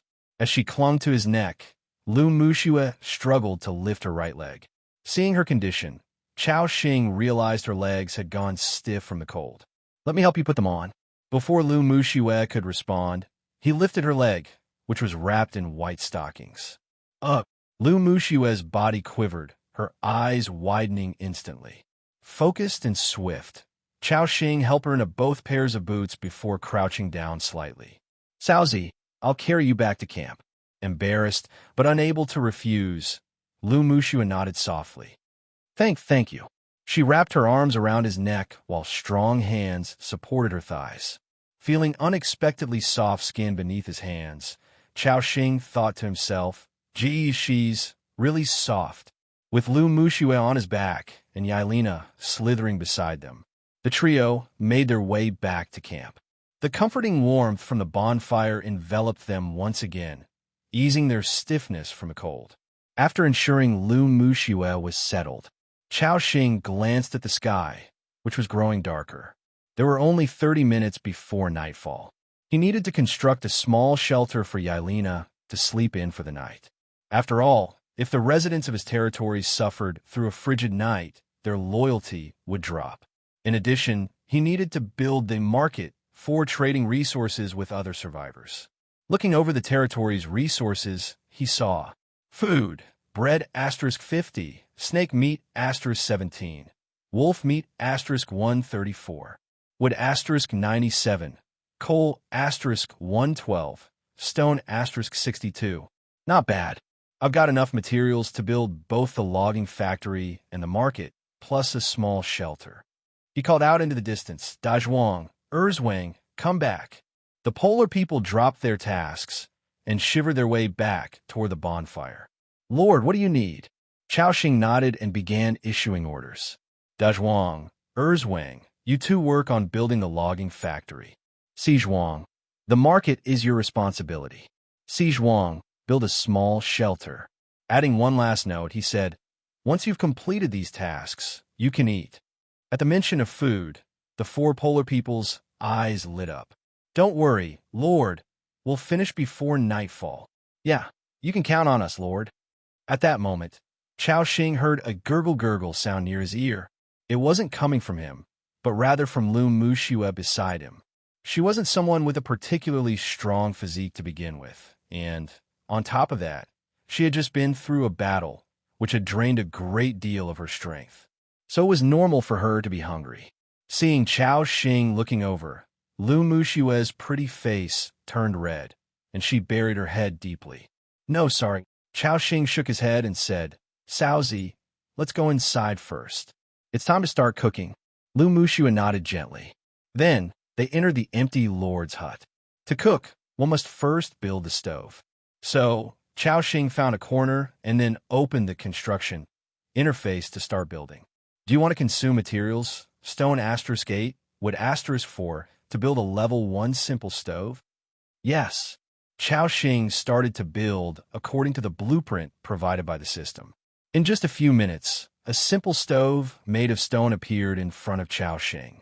Stove, level 1. Defense value, 30. Occupied space, 1 square meter. Chao Xing then took out the initial equipment provided by the system from the storage box. Big black pot, white. Don't think it's just a big black pot, but it could actually be broken down into 2 pieces of iron. This time, Chao Xing planned to make a pot of snake soup. In this icy and snowy land, there was naturally no shortage of water sources. Chao Xing just needed to go outside with a hammer, knock off some ice, bring it back and put in the pot, where it soon melted. After the water boiled, Chao Xing directly threw 2 palm-sized pieces of snake meat into the pot. These 2 pieces of snake meat were equal to 10 units of food supplies, which was quite luxurious. After contemplating for a moment, Chao Xing threw 2 more pieces of snake meat into the pot. A dozen minutes later, the rich aroma of the meat started to permeate the entire hut.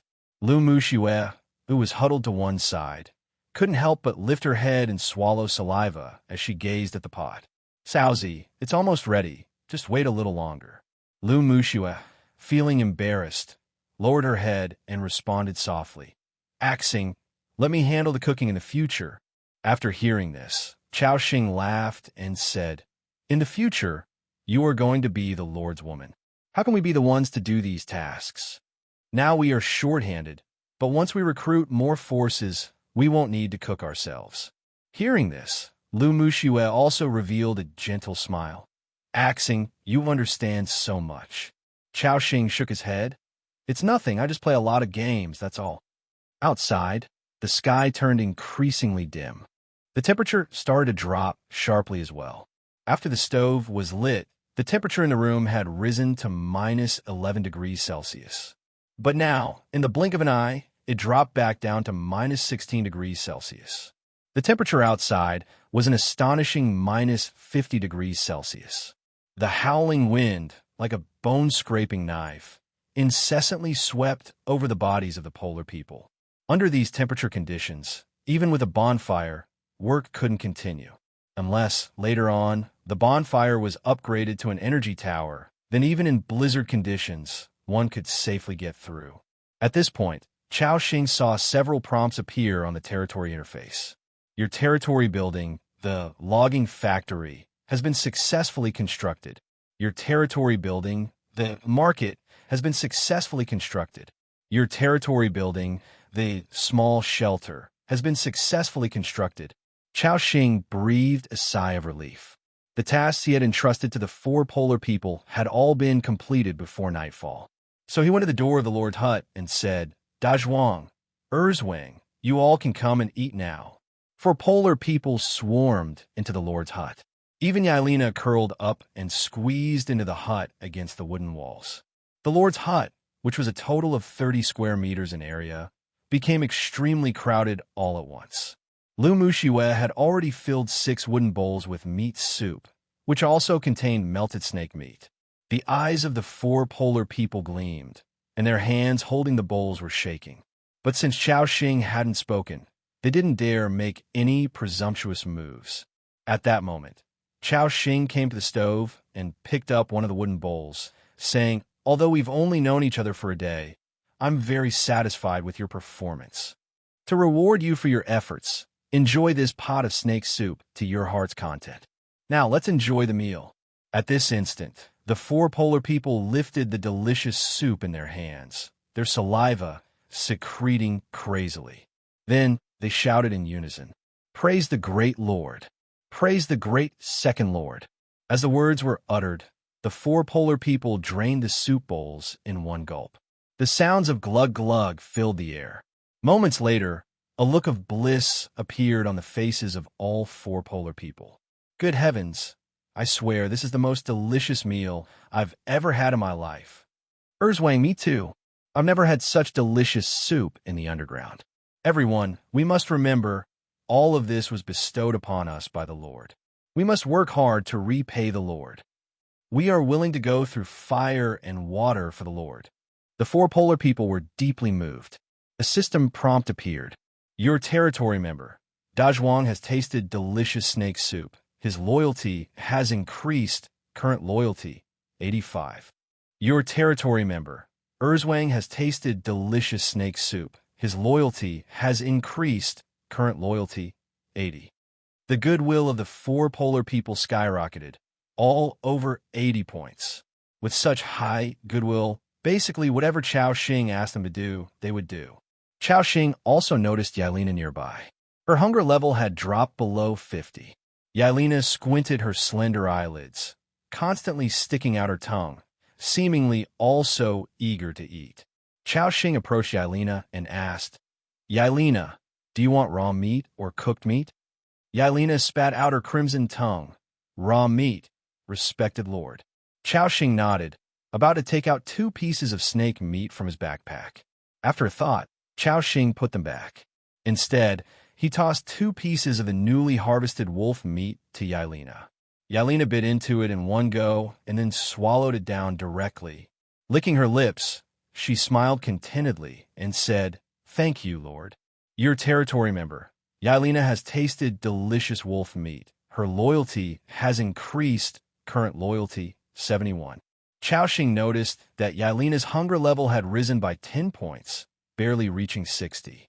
This wouldn't do, as not reaching a full state for an extended period would also decrease loyalty. Yailina was powerful, but likewise, she consumed more food. After pondering for a moment, Chao Xing continued to feed her 4 more pieces of wolf meat, finally bringing her hunger value up to 80. "Thank you for your generosity, Lord." Chao Xing nodded.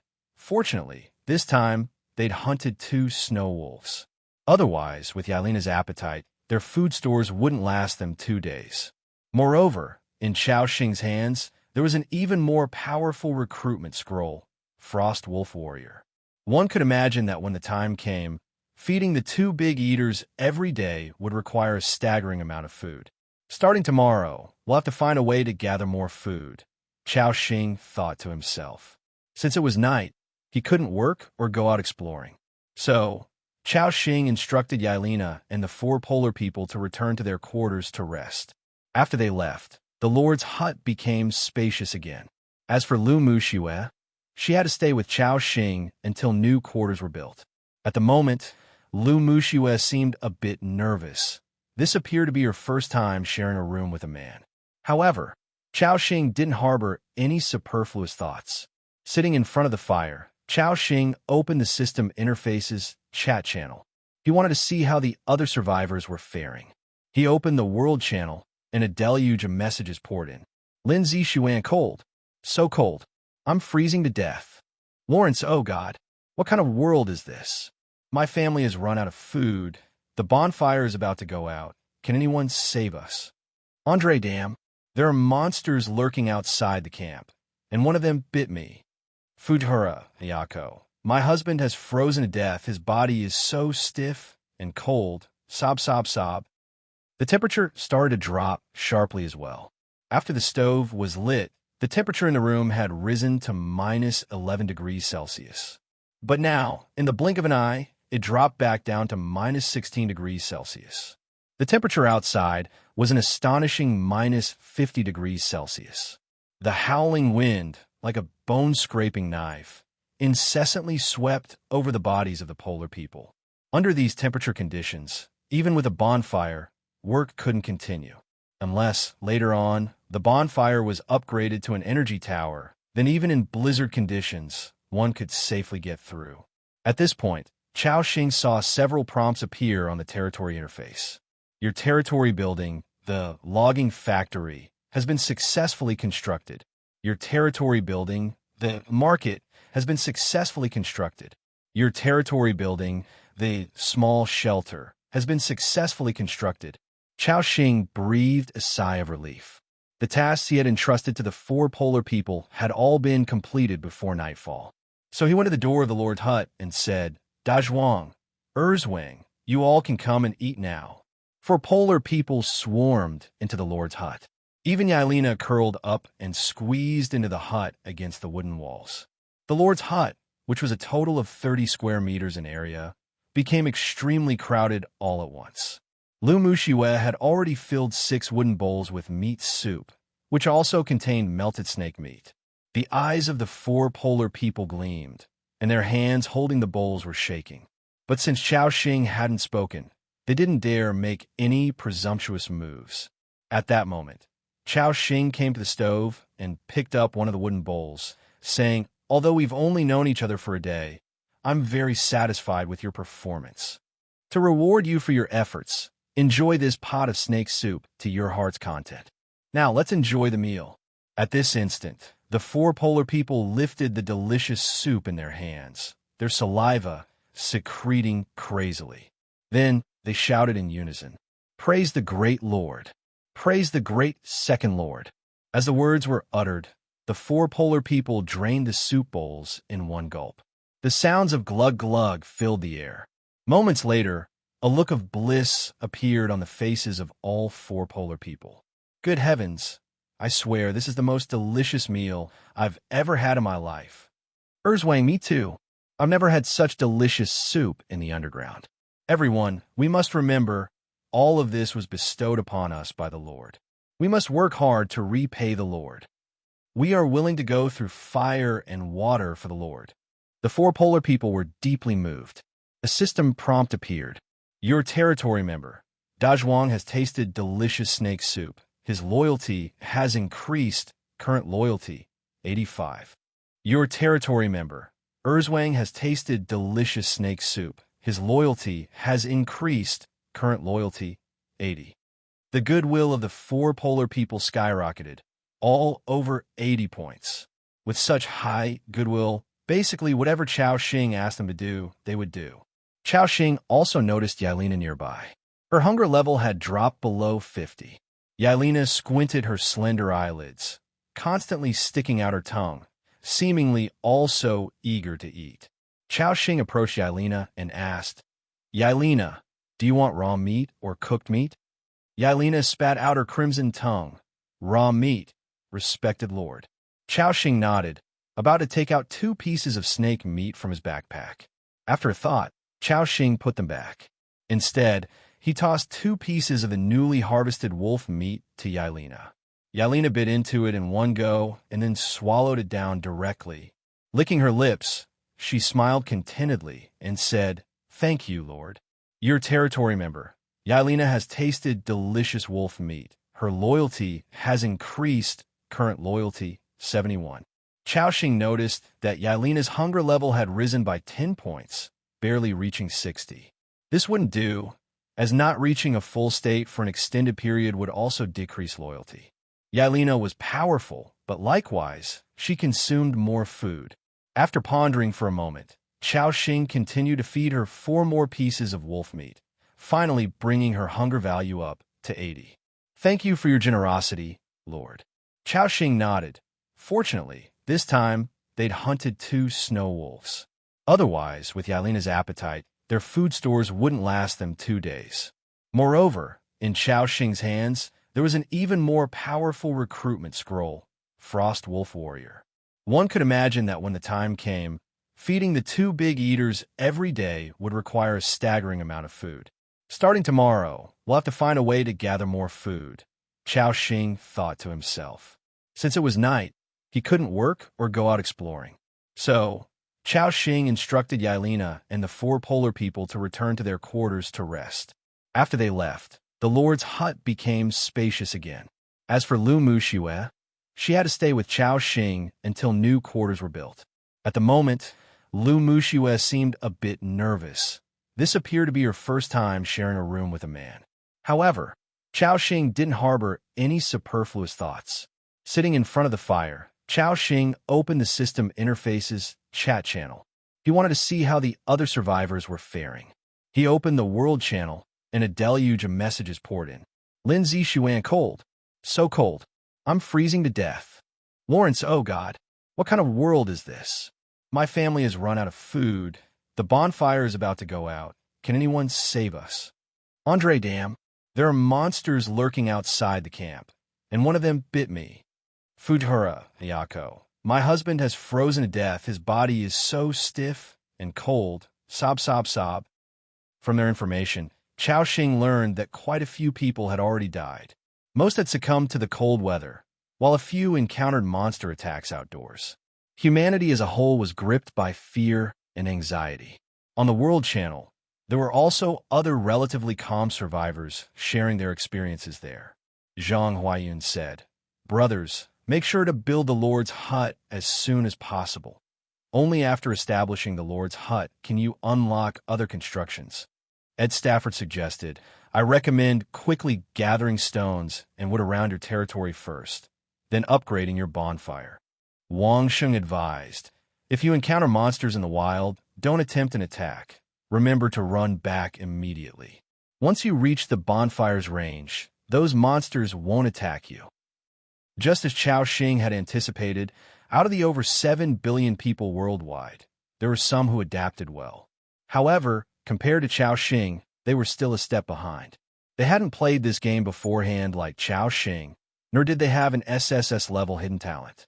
In these 4 hours, Chao Xing not only established the Lord's hut and the Polar People hut, but also constructed the logging factory, market, and other buildings, in addition to upgrading the bonfire to level 3. Moreover, after 2 battles, Chao Xing's resources had reached an abundant level. Chao Xing thought for a moment and added a line himself. Chao Xing said, "At night, the minimum temperature can drop to minus 60 degrees Celsius. Don't go out unnecessarily.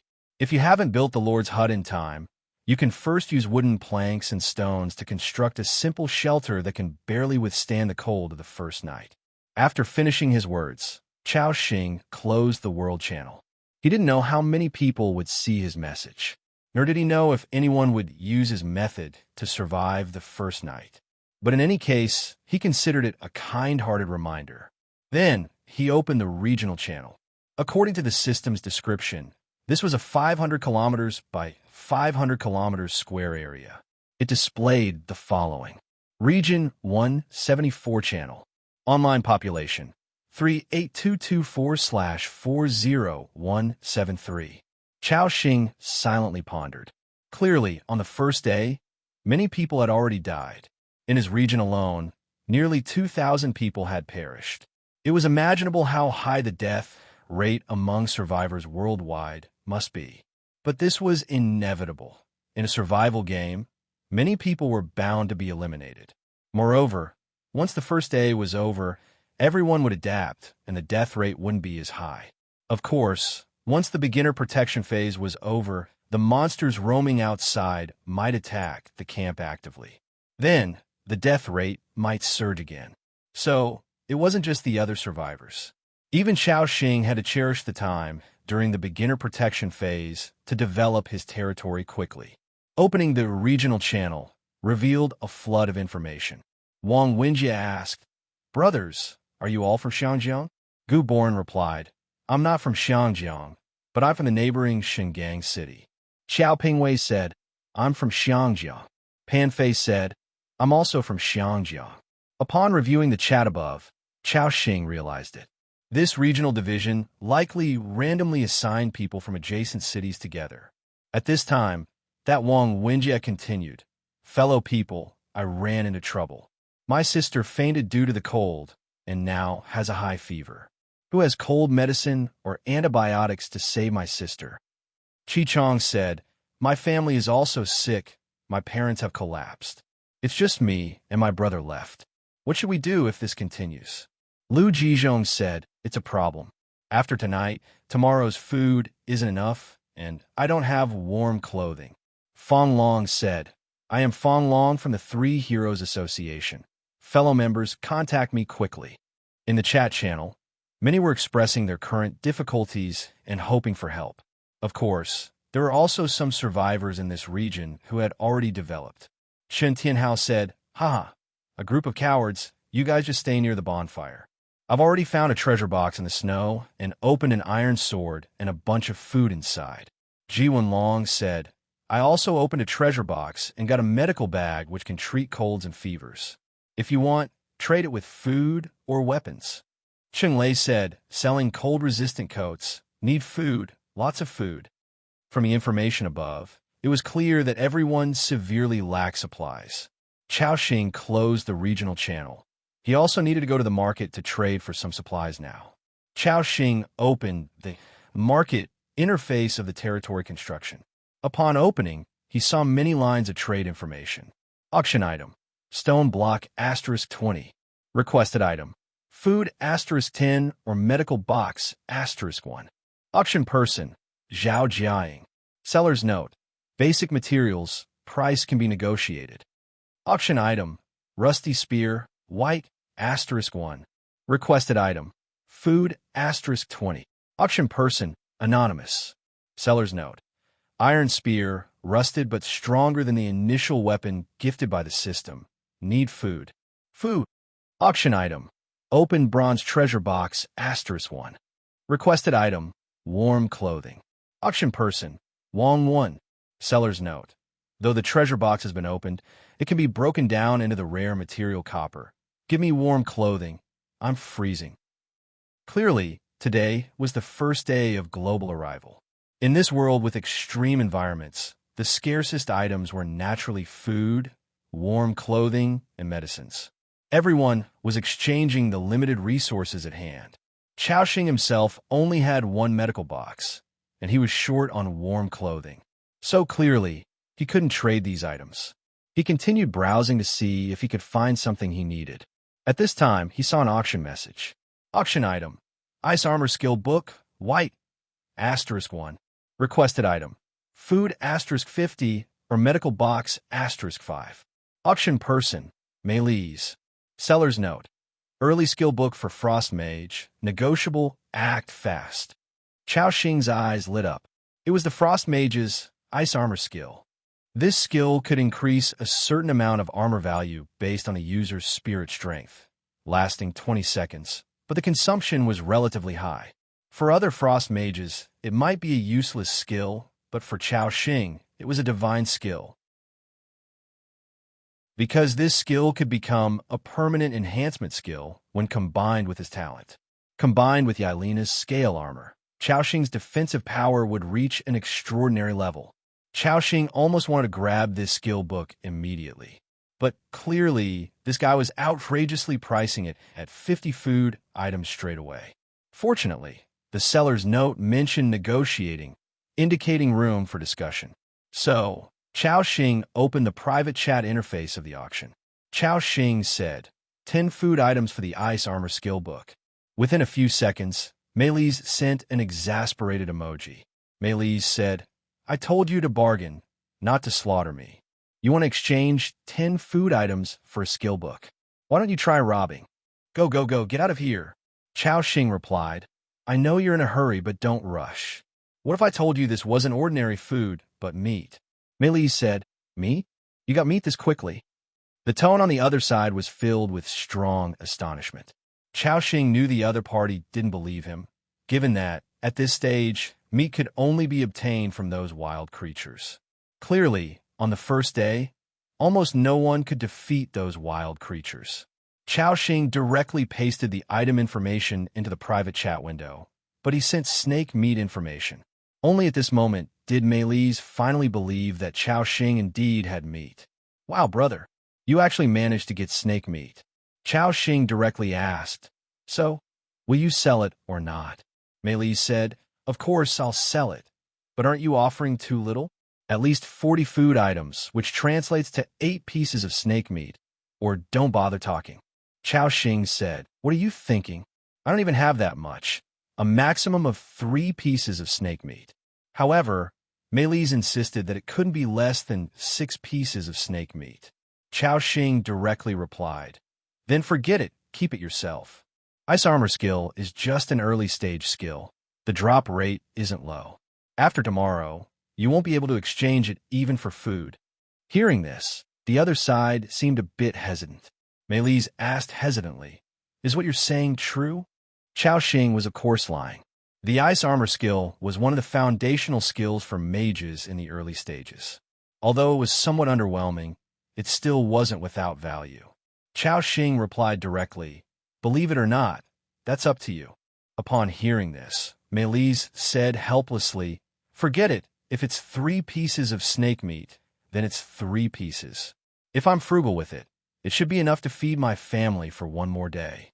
When Chao Xing heard the last sentence, his expression shifted slightly. After pondering for a moment, he sent a message, "How about this? Change it to 20 pieces of food, and I'll throw in 5 additional loaves of bread." Meilise, on the other end, was taken aback but still responded, "Okay." Chao Xing said, "Then just go to the market and update the trade info, and I'll snatch it up right away." Soon, the price of the skill on the market changed to food *20. Chao Xing immediately made the purchase. System prompt: Trade successful. You have acquired the Ice Armor Skill Book *1. You have lost fresh snake meat *3, bread *5.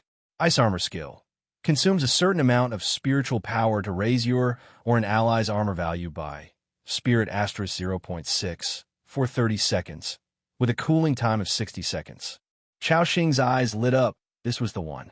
His current spirit was 5, and with the addition of the Believer's Staff's enhancements, that made it 8 points of spirit. That meant Chao Xing could permanently increase his armor value by 5 points. He immediately clicked to learn the skill. Successfully learned Ice Armor Skill. After the system prompt ended, Chao Xing felt quietly delighted. He then cast Ice Armor Skill on himself first. Stack the armor. Got it. System prompt: Ice Armor Skill cast successfully. Armor +5. Talent: Eternal Power. Activated. The skill is now in permanent status. The next moment, Chao Xing felt an invisible layer of frost armor enveloping him.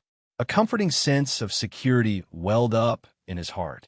The effect of Ice Armor Skill was similar to that of Scale Armor, both being an intangible form of defense that only became apparent when attacked.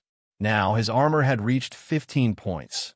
Attacks from monsters below level 3 couldn't even harm him. To put it simply, they couldn't breach his defenses. Chao Xing nodded in satisfaction.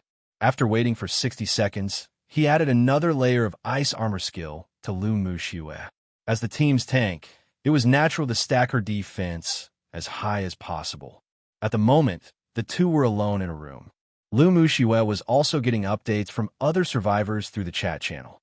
Now she realized that not everyone was as fortunate as her, living in a warm lord's hut. Many other survivors were still enduring hunger and the bitter cold. If she wasn't with Chao Xing, she, Lu Muxue, would likely be suffering the same fate or worse. And then there was the bone-chilling cold of the snowy hell at night. With gratitude in her eyes, Lu Muxue looked at Chao Xing. "Thank you, Axing. If it weren't for you, I might have frozen to death out there." Chao Xing shook his head. "It's nothing, Saozi. Since the two of us were placed in the same group, we have to cooperate and survive better in this world. Helping you is also helping myself."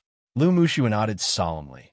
"I'll adapt to this world as quickly as I can, and I won't hold you back." Chao Xing nodded. Then, the two sank into a kind of silent companionship.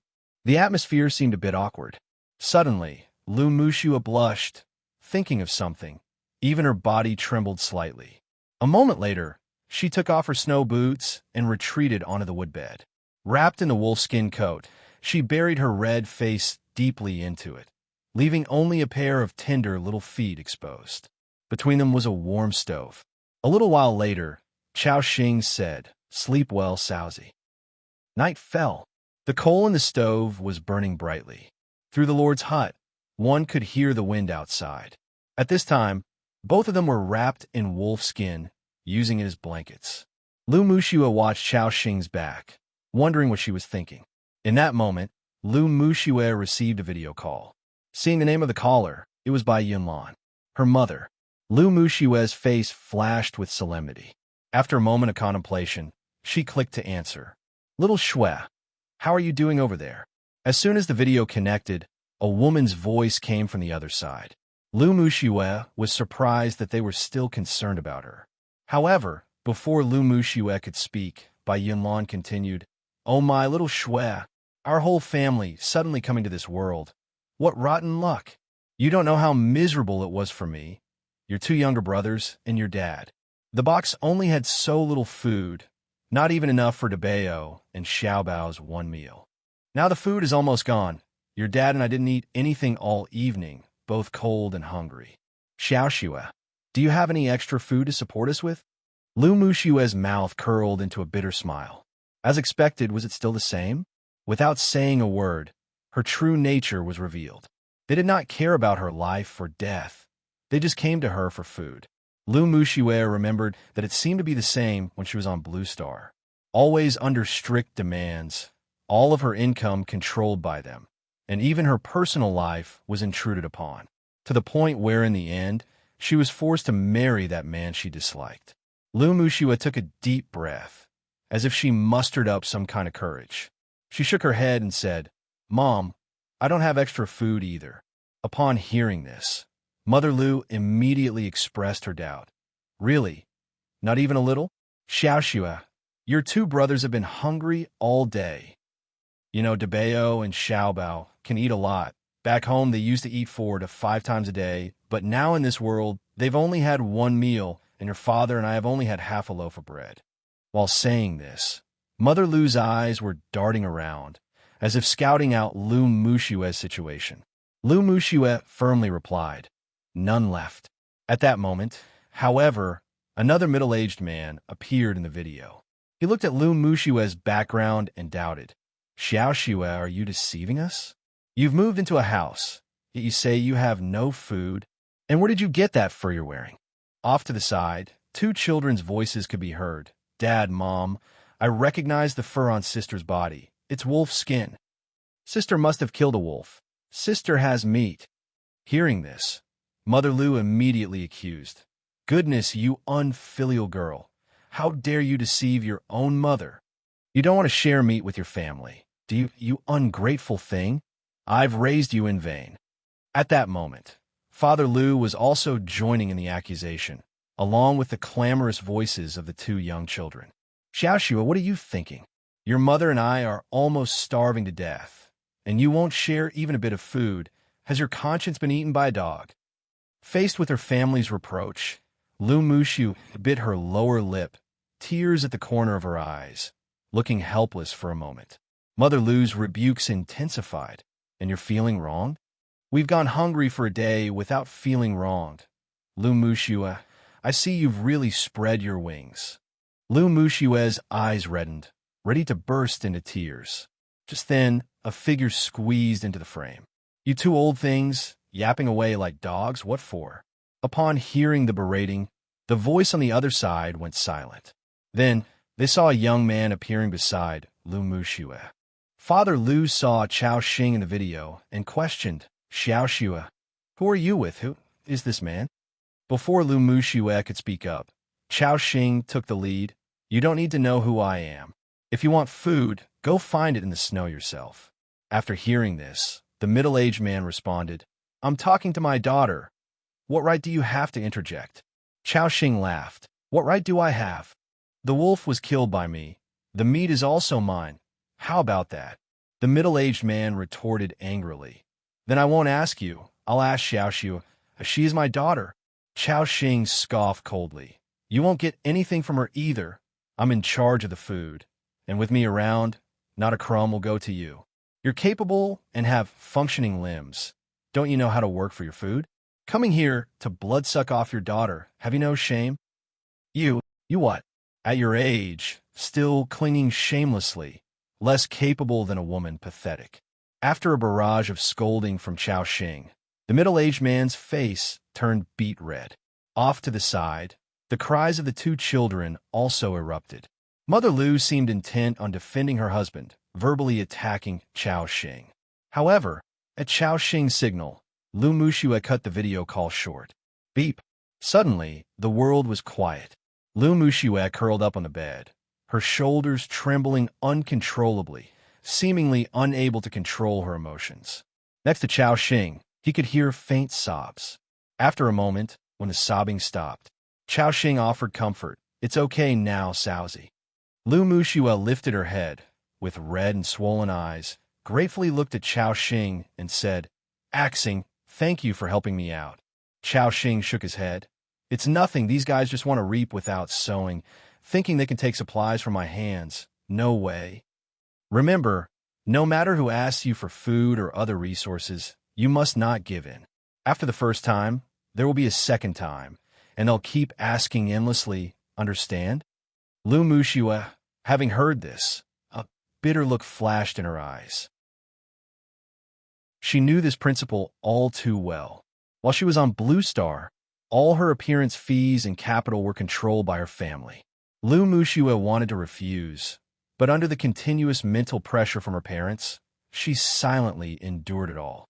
Now that she had come to this world, it seemed to give her a chance to break free from her original family and start over.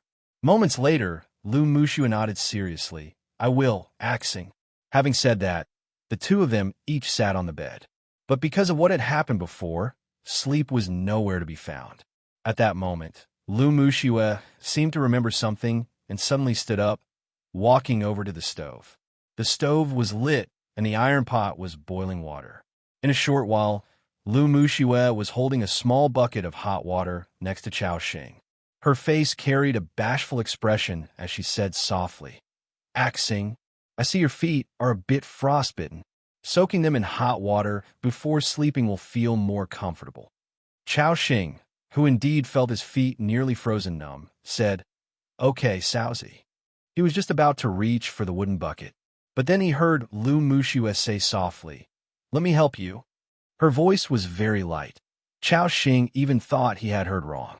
However, Lu Muxue had already squatted down and placed the small wooden bucket beside the bed. She blushed, awkwardly lifting Chao Xing's feet to the edge of the bucket. Chao Xing was having another girl help him soak his feet for the first time, and he felt a strange sensation. "Thanks, Saozi." Lu Muxue shyly said, No trouble at all." The warm water poured over Chao Xing's icy feet, while steam kept rising. Lu Muxue knelt down, her shapely buttocks prominently displayed, and her waistline revealed with no secrets, which could be described as a devilish figure. Her delicate palms continually slid over the top of Chao Xing's feet, each time sending an electric shock through him. As the steam rose steadily, Chao Xing distinctly felt their body temperatures rising. "Saozi." Hearing the call, Lu Muxue lifted her head, her face clouded with steam. At that moment, she saw Chao Xing's face gradually closing in. Lu Muxue seemed to realize something, her face flushing deeply as she looked down. But soon, she lifted her head again to look at Chao Xing. Her exquisite face revealed shyness and, it seemed, a bit of anticipation.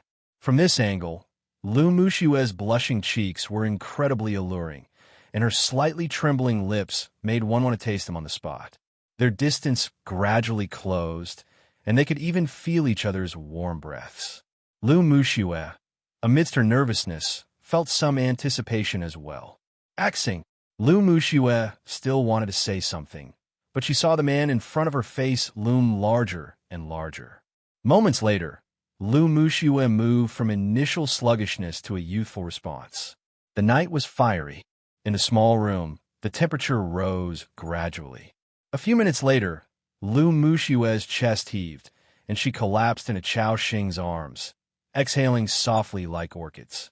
Then, she stood up from Chao Xing's embrace and, with a face full of shyness, burrowed into her own little quilt. After Lu Muxue hung up the phone, Father Lu and Mother Lu were immediately beside themselves with frustration. They tried many times to call Lu Muxue, but each call was directly rejected by her. Mother Lu dejectedly said, "Old man, what should we do now? Little Shui refuses to give us food, and Debao and Xiaobao have been crying from hunger. We don't even know what to eat tomorrow." Father Lu Jinjie, also thought deeply. At that moment, he seemed to remember something and suddenly said, "Yunlan, don't you think the boy staying with little Shui looked familiar?" At these words, a look of remembrance also came into Mother Lu's eyes. After a moment, Mother Lu gasped, "I think I remember now. That boy, he seems to be a driver from Chunjiang's company, often sent to pick up our daughter." The two were suddenly shocked. Mother Lu said angrily, "Well, a mere driver dares to insult us. When I find a chance, see how I'll teach you a lesson." Lu Jinjie calmed down and said, "Don't be hasty, I just noticed Fong Long speaking. He seems to be in the same area as us." Mother Lu was surprised. "Fong Long, the one from the Three Heroes Association?" Lu Jinjie nodded. "Yes, he seems to have already started uniting other members of the Three Heroes Association. It looks like he's doing pretty well." Mother Lu's face lit up with joy. "That's great. I remember Fong Long was also an avid suitor of little Shui. Let's contact him first and see if we can get some food from him." The next day, a system prompt appeared. "All survivors, please note, you have survived the first night of the ICLH. Newbie protection period remaining. 4 days, 22 hours.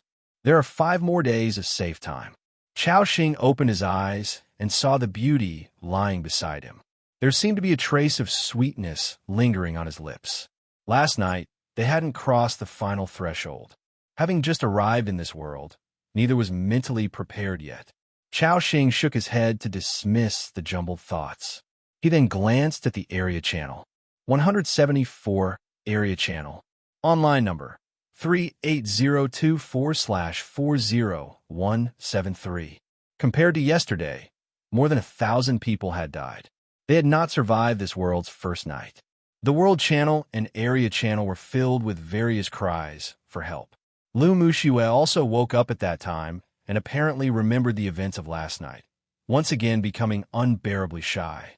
She poked her head out and asked softly, "Axing, what are we doing today?"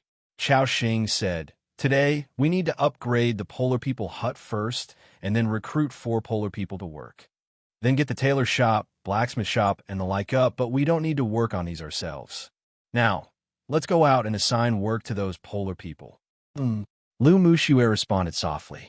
Then the two got up from the wood bed together and walked out of the Lord's hut. The sky of this apocalyptic world remained dim, with little sun even at bright daylight. For Polar People were already standing outside the bonfire, waiting. "Lord, may you be in good health." "Good morning, Second Lord." For Polar People called out respectfully. Chao Xing nodded and then assigned them all work. He had the 4 Polar People split into 2 groups, each starting to upgrade a Polar People hut. A system prompt appeared. "Would you like to consume the following materials? Would *50, stone *30, and upgrade Polar People hut to level 2? Yes. Upgrading Polar People hut. 27 minutes remaining." The Polar People began their work. As for Chao Xing, he took out the recruitment scroll that had dropped yesterday from his backpack. Frost Wolf Knight Recruitment Scroll. Blue, this scroll can be used to recruit a level 10 Frost Wolf Knight. The reason he hadn't recruited it yesterday was that it was close to night, and there was no need for battle. Moreover, such a powerful creature would consume a large amount of food each night, so saving any bit of food was beneficial. A system prompt appeared. "Would you like to use the scroll to recruit a Frost Wolf Knight?" "Yes." Chao Xing promptly clicked confirm. The next moment, a gigantic hexagram array appeared beneath his feet. Then the hexagram array began to emit an even more dazzling light. "Wow, this commotion seems even more terrifying than when I summoned Yailina." Chao Xing's eyes sparkled with surprise. Through the blinding light of the teleportation array, Chao Xing faintly saw a towering figure over 2 meters tall, radiating a formidable presence. A powerful aura emerged. Then, the light dissipated. A massive white wolf, covered in snow-white fur and nearly 3 meters long, appeared. Its robust limbs and exposed fangs showcased the enormous wolf's ferocious power. And looking up, on the back of the white wolf, there sat a frost wolf knight clad in white armor and wielding a longsword. At that moment, the frost wolf knight pulled on the reins. The frost wolf below him raised its head and howled. A woof! The sound was resonant and wide-reaching, spreading for kilometers. Compared to the oppressive presence of the Snake Man tribe priest, it was more than twice as formidable. When he noticed Chao Xing below, the Frost Wolf Knight removed his helmet, revealing a head of wild, dark brown hair that resembled weeds. He then leaped down and performed a flawless knightly salute toward Chao Xing. "Knight Assam, at your service." Chao Xing gazed in awe at this pairing of man and wolf. Attribute stats then appeared before him. Frost Wolf Knight, Assam, not advanced. Note: after reaching level 10, can advance to second-order entity through the Heart of Power. Race, Human Clan. Level, 101722/10,000. Life Value, 1020. Attack Power, 137-146. Armor, 24-27. Attributes, Power, 57. Agility, 54. Spirit, 48. Constitution, 51. Skills, Riding Mastery. When fighting on a mount, power and agility are boosted by an additional 10%. Frost Wolf Swordsmanship. When using sword weapons to attack, deal an extra 20% damage. Talent, Polar Physique. Hunger level, 72. Loyalty, 71. Frost Wolf, Frost, not advanced. Race, Beast. Level, 10273/10,000. Life Value, 1540. Attack Power, 134-138. Armor, 12-14. Attributes, Power, 67. Agility, 71. Spirit, 57. Constitution, 77. Skills, Frostbite. When attacks hit, adds 1 layer of frozen status to the enemy. When frost layers reach 5 or more, the enemy's blood freezes, causing them to be frozen for 5 seconds. Frost Claw Strike. When attacks hit, adds 1 bleeding effect layer to the enemy, losing life value equal to agility *0.3 every second, lasting for 3 seconds. Talent, Wolf Pack will, when a number of frost wolves gathered surpasses 10, move speed increases by 20%, attack power by 20%. Hunger level, 65. Chao Xing's eyes gleamed with intense delight as he reviewed the attributes of these two colossal beings. Not bad. A buy one get one free deal. And both are such powerful creatures. This is indeed a jackpot. The sudden appearance of 2 level 10 entities was something Chao Xing had not anticipated. At this moment, the Frost Wolf Knight maintained his saluting pose, seemingly waiting for Chao Xing's orders. After a moment of thought, Chao Xing did not rush to command the Frost Wolf Knight. Instead, he first applied 4 permanent buffs to Assam and the Frost Wolf beside him. Ice Armor Skill, Ice Healing Skill, Scale Armor, and Snake Man Tribe Frenzy. The Frost Wolf Knight felt 4 strange energies suddenly surge within him, greatly enhancing his survivability and combat abilities. Assam immediately knelt on one knee, saying in awe, "You are the greatest lord I have ever seen." Assam, by helping territory member, Assam improve his strength. His loyalty has increased. Current loyalty, 80. Assam's loyalty sword. Chao Xing was thrilled. This SSS tier talent was incredibly useful. In the future, no matter what type of unit he recruited, he could give them a round of buffs. Then, Chao Xing said to the Frost Wolf Knight, "Assam, I have an exploration task for you. Head northeast from the base camp, and mark any resource points or wild creatures you encounter along the way. After you've explored a range of 10 kilometers, return and report to me." The Frost Wolf Knight stomped his feet in respect and said, "I will follow your command, Lord." With those words, he jumped onto the wolf's back, then raised his long sword and pointed forward. Frost Wolf warriors, move out. Thud, thud, thud. Frost Wolf strode forward heavily, charging in the direction commanded by Han Xing. Watching the figures of the man and the wolf disappear into the distance, Chao Xing nodded in satisfaction. A few minutes later, a system prompt appeared. Your territory building Polar People Hut has successfully upgraded to level 2. Current level 2. Maximum recruitment of Polar People. 4/8. Chao Xing's eyes brightened. Excellent. The Polar People Hut has also been upgraded successfully. Now, I have even more people to work for me. Shortly thereafter, for Polar People, holding tools, approached Chao Xing. Lord, the task has been completed. Chao Xing nodded and then approached the now level 2 Polar People Hut. After the upgrade, the Polar People Hut, originally a small tent, had transformed into a small flat building nearly 3 meters high and covering almost 20 square meters. In front of him, the attributes of the building appeared. Level 2 Polar People Hut can summon polar people to work for you by consuming food.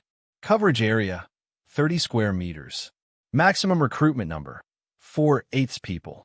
Upgrade requirement, level 3 Lord's Hut, stone *100, wood *200, iron *50. Chao Xing pondered. A level 2 Polar People Hut can only recruit 4 more polar people. That's still not enough manpower. To continue upgrading, I need a level 3 Lord's Hut, which can't be built in the short term. Shaking his head, Chao Xing spent another 20 units of food to summon 4 more polar people. The hut trembled, for polar people surged out. Respected Lord, the polar people report to you. Lu Muxue, standing aside, exclaimed softly. A few more polar people have emerged. Chao Xing nodded and then continued naming these polar people. From Wu Zhuang, Liu Zhuang, up to Baz Huang before he stopped. The polar people respectfully responded, Thank you, Lord, for bestowing us with names. System prompt. You have successfully granted names to the polar people. Wu Zhuang's loyalty increases by 5 points. System prompt. You have successfully granted names to the polar people. Liu Zhuang's loyalty increases by 5 points. Prompts regarding increased goodwill continued to appear. Chao Xing first turned to Da Zhuang, then said, Da Zhuang, you lead Wang to Zhuang. 4 of you go mine that coal mine fully. Wu Zhuang and Liu Zhuang, your task is to fell the nearby timber and then transport it to the logging factory for processing. Baz Huang and Qi Zhuang, your task is to collect more stones to build the ore processing plant. Did everyone understand? The 8 polar people glanced at each other and respectfully saluted. Understood, Lord. Then, under Da Zhuang's lead, the polar people enthusiastically began their work. Axing, is there anything I need to do? Lu Muxue asked softly at the side. Chao Xing glanced at Lu Muxue, who wore only the small wooden shield and a stone axe. The shield also showed cracks from battle and seemed ready to completely fall apart after another fight. With that in mind, Chao Xing said, Saozi, I'll go to the market to see if there's anything useful. Lu Muxue nodded gently. I'll leave it to you. Chao Xing checked his food reserves. Food. Bread *45, snake meat *10, wolf meat *132. The food supply is still sufficient. I can spare some to trade for supplies or equipment. He opened the market channel. The auction items had increased by several dozen pages. It seemed that more and more survivors, or rather groups, had built their own markets. Chao Xing entered equipment in the search field and started filtering. Some basic white-grade equipment appeared, such as stone axes and stone spears. Among them, a few iron items were sold at quite high prices. Chao Xing shook his head. The attribute of this equipment was too poor to offer any improvement. Just then, he saw an auction item. Auction items. Rusty iron shield, white, *1. Required items. Food *50 or medical kit *1. Auction person. Chun Yuan. Seller's note. Top grade iron shield, impressive defensive power, first come, first served. Chao Xing glanced at the iron shield's attributes, with an armor value of 5 to 8 points, almost double that of Lu Muxue's small wooden shield. Although it wasn't top grade, it was decent. Thus, Chao Xing, as usual, directly offered a price. Chao Xing, 20 units of food for the rusty iron shield. Moments later, the other party responded with one word. Scram. What did this guy, such a temper, can't even handle a bargain? Chao Xing was amused. He shook his head, but didn't mind. Then, he posted his own auction item. Auction items. Fresh wolf meat green. Required items. Equipment, weapon, skill book. Auction person. Chao Xing. Seller's note. Fresh wolf meat. 1 piece of wolf meat equals 5 units of food, needed by Aurora Knights and Frost Mages. Equipment, skill books, PM if interested. It wasn't long after the wolf meat was listed that survivors immediately noticed the information in the market. Holy cow! Someone is selling food in the market, and it's green-grade wolf meat. Wolf meat? Aren't all the wolves in the wild at least level 3 monsters? Who is this powerhouse that has slain wolves so quickly? Too strong. I'm still gnawing on dry bread while others are already eating meat. This big guy wants equipment and a skill book. Who has them? Go and trade with the big guy. At this stage, when everyone was worried about food, someone actually sold food, precious wolf meat at that, causing quite a stir. Sure enough, it wasn't long before Chao Xing received the first private message. Ren Ishu. Brother, I see something extraordinary in you. I have a plus 18 top-grade sword here. Only selling it for 5 pieces of wolf meat. What do you think? Chao Xing was pleased. Send it over and let me see. System prompt. Rusty iron sword, white. Quality, ordinary. Attack power, 6-8. Attached effect, none. Chao Xing. Is this the plus 18 top-grade sword you're talking about? Ren Ishu laughed. I forgot to mention, this is the future plus 18 enhanced greatsword.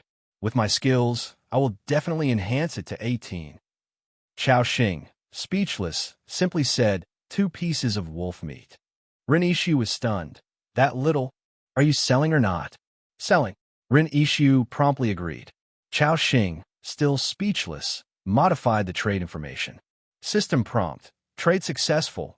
You have received rusty iron sword. White. And you have lost fresh wolf meat, green, *2. Then, Chao Xing received many more private messages. In them, not many were selling equipment. Most wanted to trade their other territory supplies, such as wood, stone, and a small amount of iron. For these survivors, Chao Xing would always remind them of the importance of these basic materials, the foundation of survival, and that they shouldn't be sold lightly. Some survivors heeded the advice and gave up on the trade, but others insisted on trading with Chao Xing. They told Chao Xing, people are nearly starving. Who's thinking about future development? Of course, filling their bellies comes first. Seeing these messages, Chao Xing pondered quietly. Since they want to sell, I might as well first gather some supplies. But I don't have much wolf meat storage, so I can't buy up all those stones and woods in large quantities. However, it might be possible to exchange some iron first, then build up the blacksmith shop. Once the blacksmith shop was constructed, simple iron tools like iron axes, iron shovels, and iron spears could be made there. Other equipment would need specific blueprints for production. However, currently, the survivors had very little iron, at most 2 or 3 pieces. Trading 1 piece of wolf meat for 2 irons, Chao Xing would be a loss. So, Chao Xing asked the system, is it possible to divide wolf meat into smaller portions? A system prompt appeared. System prompt. 1 piece of wolf meat can be split into up to 10 smaller portions, 100 G each. Chao Xing was stunned. It really was possible. So, he took out 5 pieces of wolf meat and split them into 50 portions. Then, Chao Xing modified the trading conditions. The auction ratio was 1 wolf meat portion for 2 pieces of iron. Attention was again drawn in the regional channel. Guys, the big guy has changed the terms. You can now trade iron for wolf meat. Anyone with iron, go trade. I just happen to have 2 pieces. I will go trade with this big guy right now. Damn, I also really want to eat meat. Save me some. Chao Xing kept receiving trade requests. System prompt. Trade successful. You have received iron *2, and you have lost wolf meat *100 G. System prompt. Trade successful. You have received iron *4, and you have lost wolf meat *200G. System prompt. Trade successful.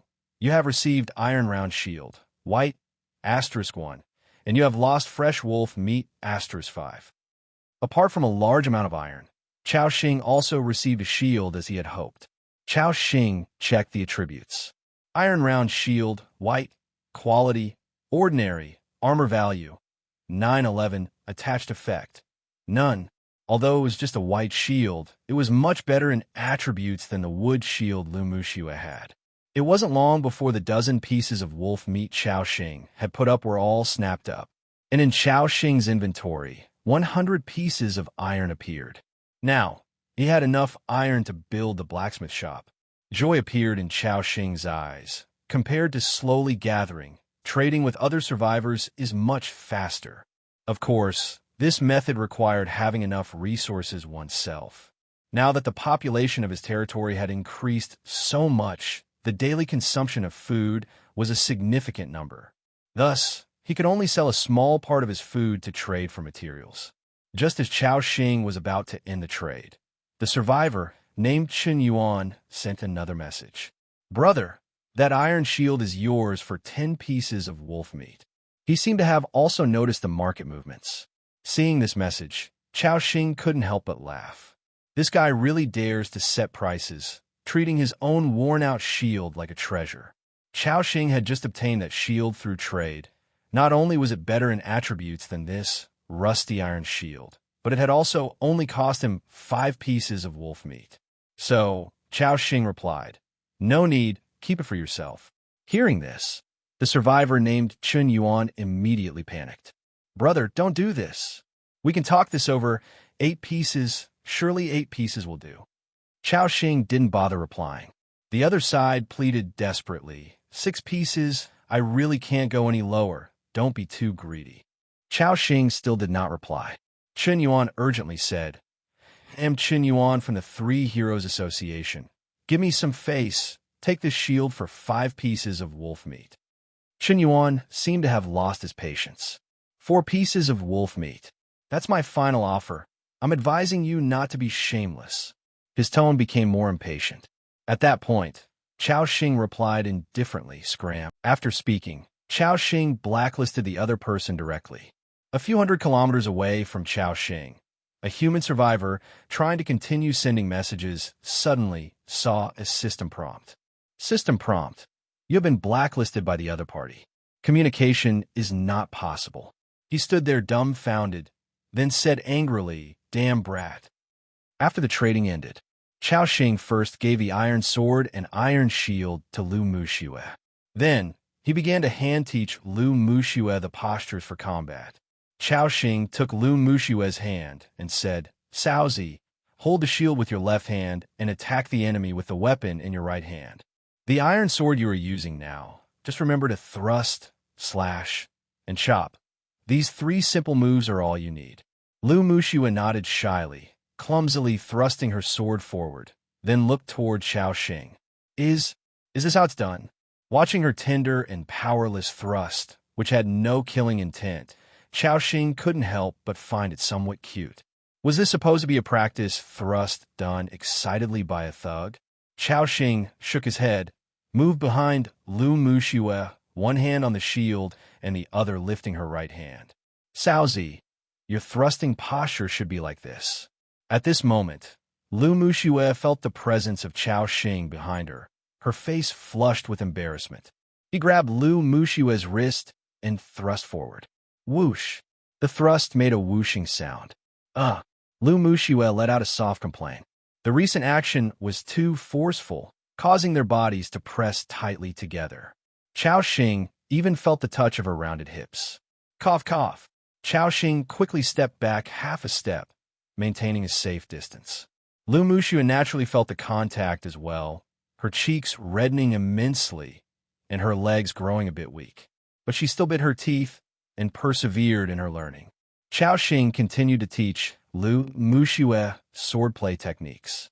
Because she was working hard to absorb the knowledge taught by Chao Xing, Lu Muxue quickly got into the groove. Half an hour later, both were slightly sweaty, and they gradually parted ways.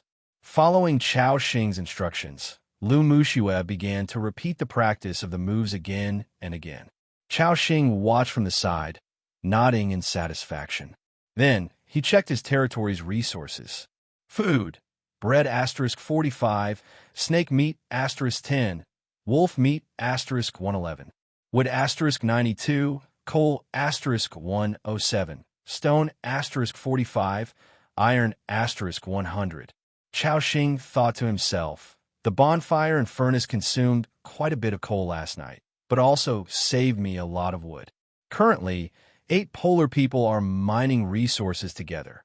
The efficiency has increased significantly. By today, I should be able to build both the sewing shop and the blacksmith shop. Chao Xing nodded in satisfaction. This progress was fast. While most survivors were still figuring things out, Chao Xing's territory had already taken preliminary shape. Next, as long as he kept up this pace, it wouldn't be long before he could upgrade his territory level and build more advanced constructions.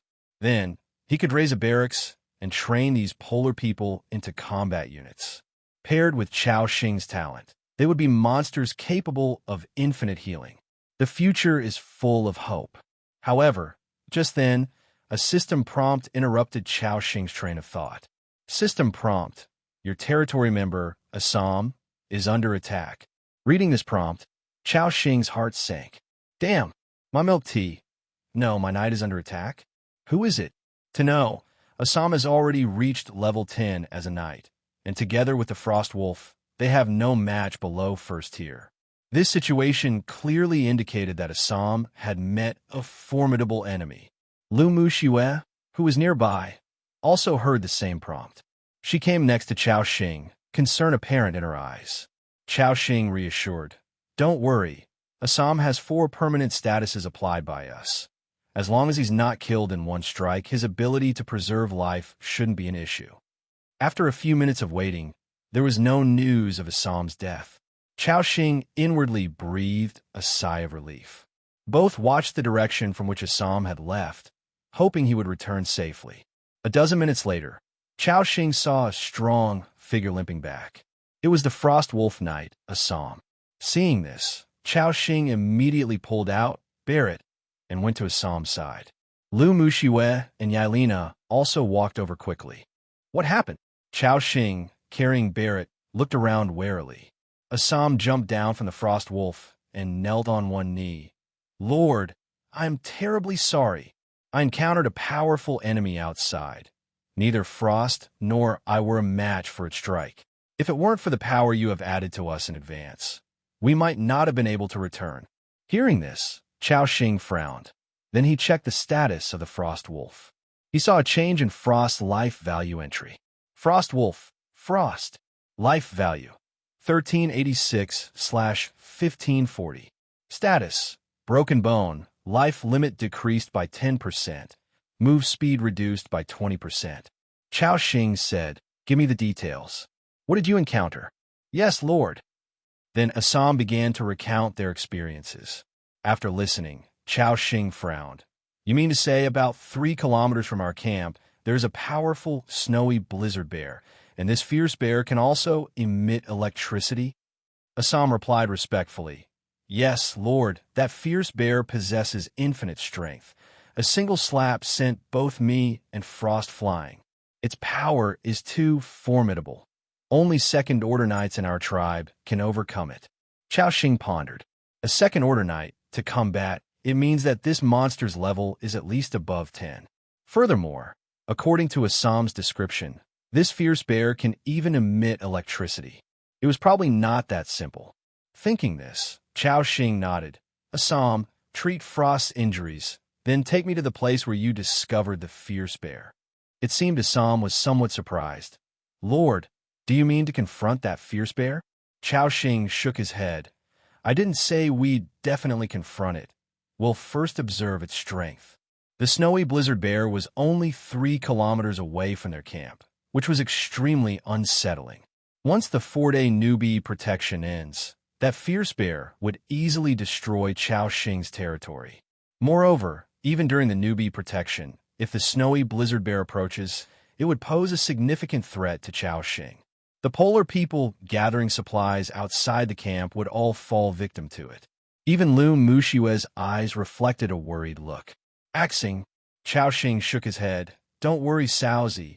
We'll just take a distant look. But it shouldn't be a problem.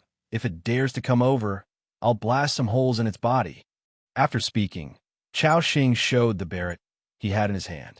With this powerful weapon, monsters below level 20 basically stood no chance. Lu Mushue nodded. Beside her, Assam was already treating the frost wolf's broken bones. A series of crack sounds could be heard. Woo! The frost wolf groaned, and A-172 damage figure appeared above its head. It wasn't long before green numbers, +5, began to emerge. Having the eternal power talent was convenient. Otherwise, with the tremendous blood volume of Assam and the frost wolf, healing would not only consume many of their supplies, but also a lot more time. 2 or 3 minutes later, Lord, Frost has recovered, Assam reported respectfully from the side. Chao-Shing nodded. Now start leading the way. At your command, Lord. Assam mounted the frost wolf and headed towards the snowy wilderness. Thump, thump, thump. Heavy footsteps sounded. Chao-Shing walked forward with Yailina and Lu Mushue.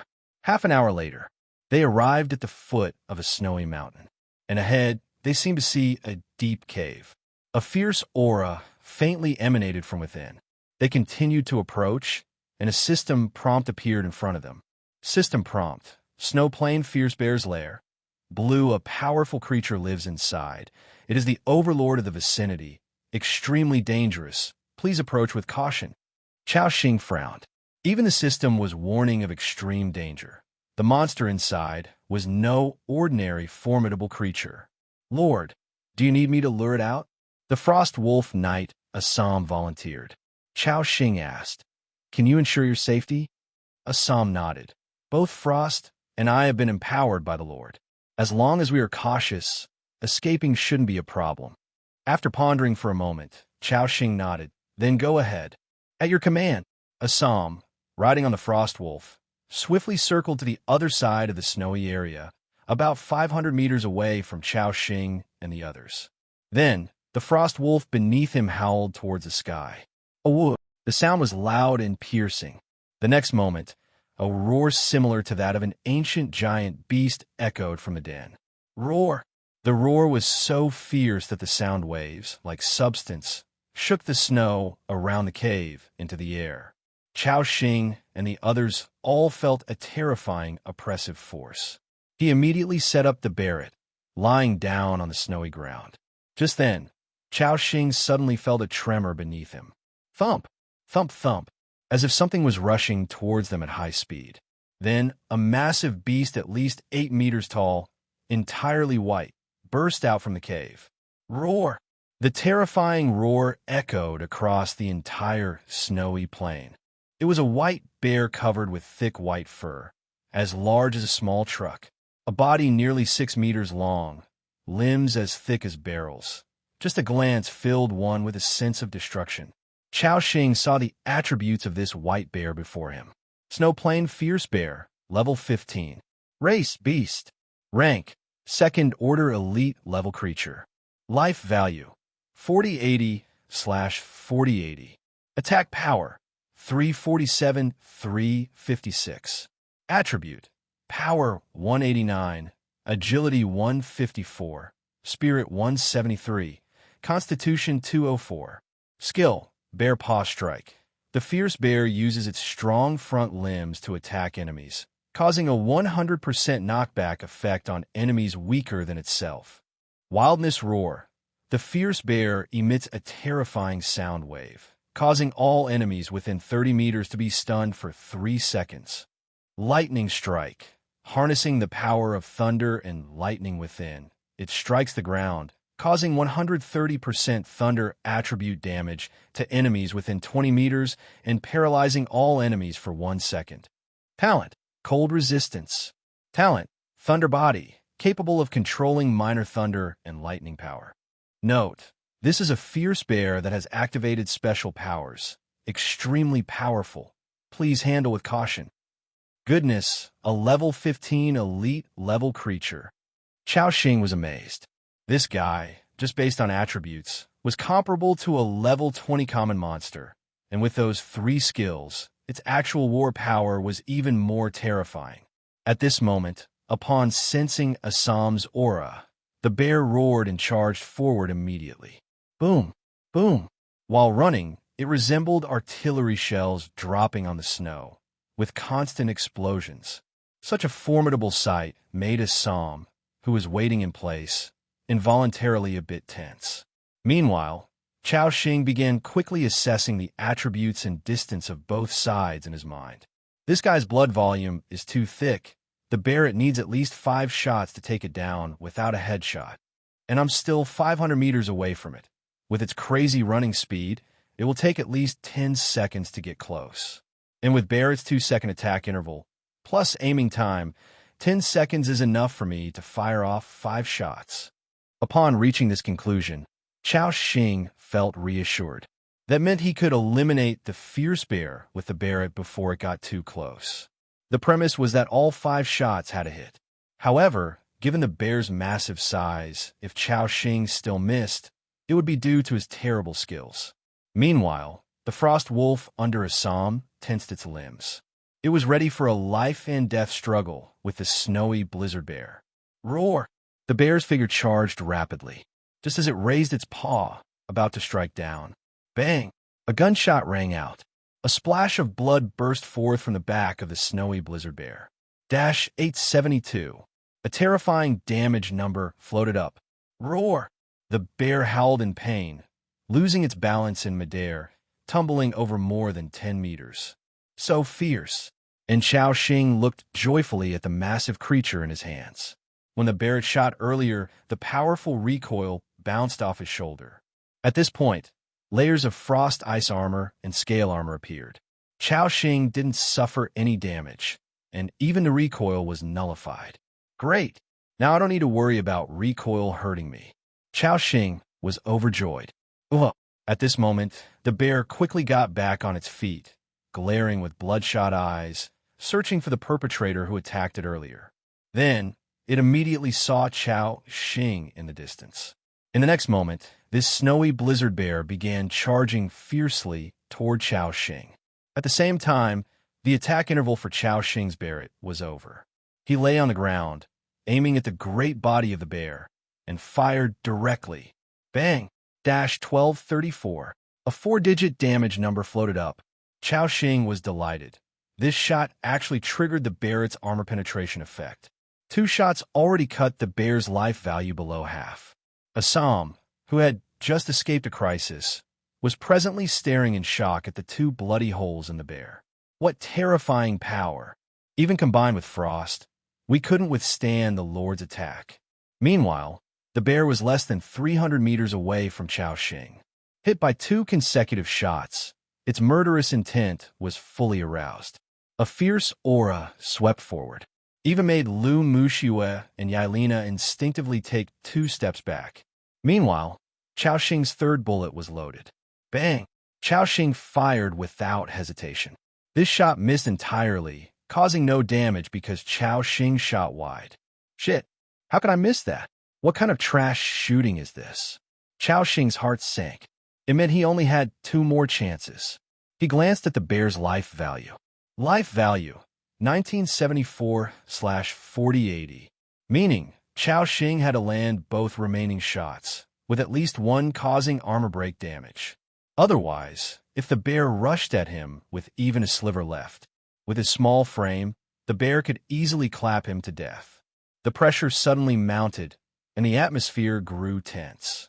Lu Muxiue gripped her shield tightly, her face solemn, as if she too had discerned the situation. At this moment, Lu Muxiue reached Chao Xing's side, ready to block an attack for him. Chao Xing, meanwhile, kept his eyes cool, moving with calm precision to reload. He knew, at moments like these, composure was crucial. As the bear charged within 200 meters, the 4th bullet was already loaded. Chao Xing aimed at the bear's massive body, thinking, "Master Han, guide me, please don't miss this time." He then fired immediately. Bang! 893. No armor break damage this time. Yet Chao Xing didn't feel dispirited. The snowy blizzard bear seemed to sense that this last stretch was the decisive moment. Roar! Roar! Its stride quickened once more. 100 meters. 50 meters. At this point, electricity flickered between the bear's limbs, as if it aimed to unleash its area skill, planning to obliterate Chao Xing. However, at this moment, the fifth bullet was loaded. He took a deep breath, aiming slightly above the bear's body. Then, he fired decisively. Bang! 1574. Headshot. A frightening damage figure appeared. A tunnel-like hole opened in the center of the snowy blizzard bear's forehead. Its massive body halted its charge, collapsing into the snow like a wrecked truck. Splash! Dragging through the snow over a dozen meters, the bear's body finally came to a complete stop. Then it lay on the ground, utterly lifeless. System prompt appeared. Successfully killed the snowy blizzard bear. Level 15 elite level creature. Surpassing level to kill monster. Gaining experience value 350 by 400%. Obtaining 1,400 experience points. Your level has increased, current level 3. From this level up, you gained Power plus 3, Agility plus 4, Spirit plus 6, Constitution plus 4. Simultaneously, a white light ascended from Chao Xing's body. A gleam of joy flashed through Chao Xing's eyes. Leveled up, and it's a 2-level rise. The surprises didn't stop, as the system prompt continued ringing. Killing the snowy blizzard bear, obtained loot, basic power heart *1. Advanced item, can allow a survivor or territory unit reaching level 10 to break through to the second order. Obtained, basic elemental crystal, green, *8. A crystal containing elemental power, usable for constructing basic magic buildings or as alchemy material. Congratulations! As you're the first survivor to kill an elite level creature across all servers, gained first kill rewards. Basic elemental arrow tower blueprint *1. Ice plane druid recruitment scroll *1. Seeing this heap of prompts, the joy in Chao Xing's eyes was nearly uncontrollable. Damn, this wave indeed paid off big time. Heart of Power, Ice Plane Druid Recruitment Scroll, Elemental Arrow Tower Blueprint. This is incredible. At this moment, Yelena and Assam all came to Chao Xing's side. They stared in shock at the snowy blizzard bear's corpse on the ground, murmuring, "What a terrifying weapon! Lord, your strength is as brilliant and immense as the stars." Chao Xing nodded to himself. Only by demonstrating great power could subordinates be more loyal to you. The same principle applied in any world. He looked at Assam, then took out a fiery red crystal from his carrying backpack. This was the basic power heart, obtained after killing the fierce bear. Basic power heart can only be acquired from some powerful creatures. Item effect. Allows a survivor or territory member who has reached level 10 to complete the advancement. After advancing, all attributes increase by 100%. In the Ice Seal Age, each advancement brought a terrifying enhancement. At the very least, it was a 100% attribute increase. Without resorting to other means, crossing battles between different levels was a difficult task, and Assam, being a level 10 creature, met the advancement conditions. So, Chao Xing directly tossed the Heart of Power to him. Assam instinctively caught it and held the power-filled crystal in his hand, surprise filling his eyes. He incredulously asked, "Lord, can I really have such a precious Heart of Power?" Chao Xing nodded and said, "Assam, you've proven your courage and wit in this action. I believe you deserve to have stronger power. So, please accept this Heart of Power, and let's build a more prosperous territory together." Assam's eyes brimmed with tears, and he struck his chest with one hand, standing tall, and exclaimed excitedly, "I am willing to give my life for the Lord. Assam has been moved by your actions. Loyalty has increased. Current loyalty is 95, deadly loyalty." Seeing this prompt, Chao Xing was overjoyed. Once loyalty reached above 90, these soldiers entered a state of deadly loyalty, Even if you sent them to die, they would execute without hesitation. This way, he didn't have to worry about Assam rebelling. Under the gaze of everyone, right in front of Chao Xing, Assam crushed the heart of power. Crack! The sound of shattering glass echoed as a red mist was absorbed by Assam. Amidst the surprised gazes of everyone, Assam's aura rapidly rose to a frightening level in the blink of an eye. A system prompt appeared.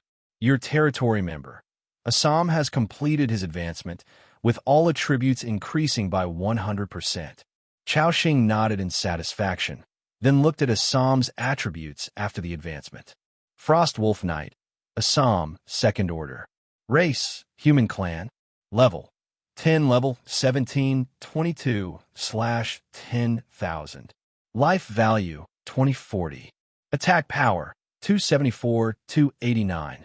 Armor, 24/27.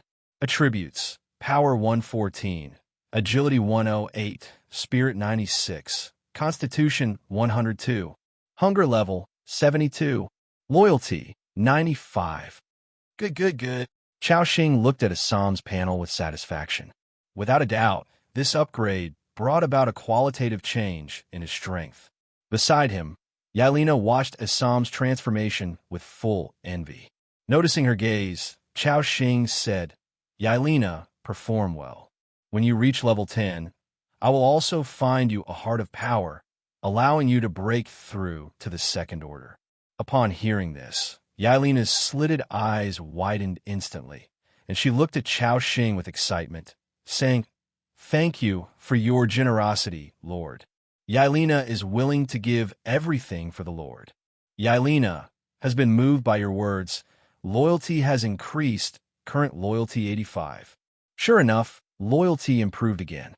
Chao Xing was delighted, as a qualified lord should excel at creating visions. Then, Chao Xing began to examine the 2 rewards for first killing the snowy blizzard bear. Ice Plane Druid Recruitment Scroll. Purple can summon a powerful level 15 elite druid through this scroll. Note, although the Ice Plane Druid is powerful, his daily food intake is astonishing. Please ensure you have sufficient food. Seeing the prompt above, Chao Xing's pupils shrank immediately. Oh my! Level 15 elite monster. This was too formidable. The powerful combat power displayed by the snowy blizzard bear just now revealed how terrifying a level 15 elite monster was. If not for Chao Xing possessing the Barret, such a great weapon, all their combined forces wouldn't last half a minute against the snowy blizzard bear. However, the system also warned that the Ice Plane Druid had a tremendous appetite. Ordinary survivors might not even be able to sustain it. Chao Xing continued to check the other reward. Basic Elemental Arrow Tower Blueprint. Can construct a defensive arrow tower in the territory. Attack power, 213/247, 20% probability to deal an additional 45 points of elemental damage. Attack interval, 2.5 seconds/1 time. Maximum range, 600 meters. Armor, 20 points. Durability value, 2,000/2,000. Occupied area, 12 square meters. Building height, 15 meters. Required construction materials, wood *300, stone *200, iron *50, basic elemental crystal *10. After examining the attributes of this elemental arrow tower, Chao Xing was overjoyed once again. What a masterpiece! With more than 200 attack power, it could instantly kill a level 5 creature like Yelena with one shot. This was another powerful weapon. Even an unadvanced Assam might very well be shot down before reaching the base of the arrow tower in a one-on-one scenario. After all, it had a range of 600 meters. Moreover, the materials required for this elemental arrow tower were not complex and could be mass-produced. The only troublesome part was the basic elemental crystal. This item only dropped from powerful creatures like the snowy blizzard bear or found in treasure boxes. However, with the market, this wasn't a difficult task for Chao Xing. Chao Xing believed that even if such materials were hard to come by, given the sheer number of survivors, many would surely acquire such materials. Finally, after reviewing the harvest, Although this battle consumed 5 Barrett bullets, the rewards were extraordinary. It was truly a great harvest. And that's not all. Aside from these spoils of war, there was another reward yet to be handled. Chao Xing looked at the massive corpse in front of him. Snowy blizzard bear corpse. Blue can be dismantled. Chao Xing directly clicked on dismantle. Then, the bear-like body of the snowy blizzard bear was enveloped in a burst of white light. When the white light dissipated, a pile of fresh bear meat, a large bear skin, a pair of bear paws, and a heap of bones appeared like a small hill. Fresh bear meat, blue, *1215, contains immense, power-bearing bear meat. After the first consumption, power +2, constitution +2, complete snowy blizzard bear skin blue. A complete bear skin with excellent cold-resistant properties can provide a certain armor effect when tailored into clothes at the sewing shop. Snowy blizzard bear paw, purple, *2, a type of precious spoils. It is said that Avalon nobles specially collect such bear paws for their collections, which can be sold at a handsome price. Snowy blizzard bear gallbladder, blue, *1, has strong effects after the first consumption, can permanently increase life value by 200 points. Remember to cook it before eating. Snowy blizzard bear bones, *172 blue. The extremely hard bones of the fierce bear can be processed at the blacksmith shop to make growth spears or other weapons. Whoa! Over 1,000 pieces of bear meat. Chao Xing was shocked, breaking it down. That equaled more than 6,000 units of food. And what was the key point? The key was that this bear meat could increase attributes. An increase of 2 points in power and constitution. For those in the warrior profession, it was close to a 4-point increase in attack power and 40 points in life value, plus a 1-point increase in armor. Right now, survivors were in dire need of food, especially attribute-increasing meat. If put on the market for trading, Chao Xing believed it would certainly spark fierce competition among survivors. He seemed to see a vast fortune rushing toward him, making even his breath hasten a bit. Phew! Phew! Chao Xing forced himself to calm down and then asked the system. Disregarding satiety, how much bear meat do I need to eat for the attribute enhancement to take effect? It is known that the attribute enhancement effect of bear meat only occurs the first time you eat it. So, whether you eat 10 or 100 pieces of bear meat, the effect is the same. But if just a bite could trigger the effect, then Chao Xing would have much more room to maneuver. At that moment, a system prompt appeared. You must consume more than 100 g of bear meat to gain the attribute enhancement effect. Seeing this prompt, a look of ecstatic joy flashed across Chao Xing's face. Only 100 g needed. 1 piece of bear meat equals 1 kilogram, meaning these 15 pieces of bear meat he could divide into more than 10,000 portions for trading. He couldn't begin to imagine how many supplies he could exchange for them. Of course, Chao Xing wouldn't trade it all away. He needed to keep some for his daily needs. After all, he had so many people in his territory now. Next, he needed to recruit a level 15 Ice Plains druid. So, Chao Xing promptly collected up all the materials on the ground. With that, the spoils of this battle were almost completely tallied. Just as Chao Xing prepared to lead everyone back, he suddenly noticed a deep cave at the rear. That cave seemed to be the dwelling of the snowy blizzard bear. Could there be any treasures inside?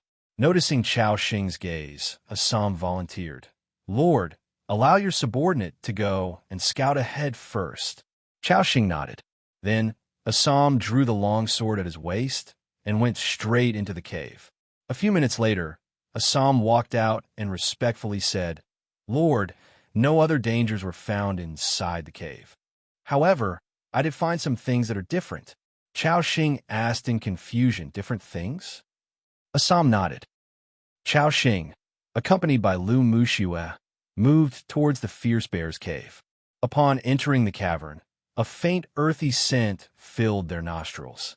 A system prompt appeared. You have entered a special area, the snowy blizzard bear cave. The cave was a bit dim, but compared to the icy wilderness outside, it was indeed much warmer inside.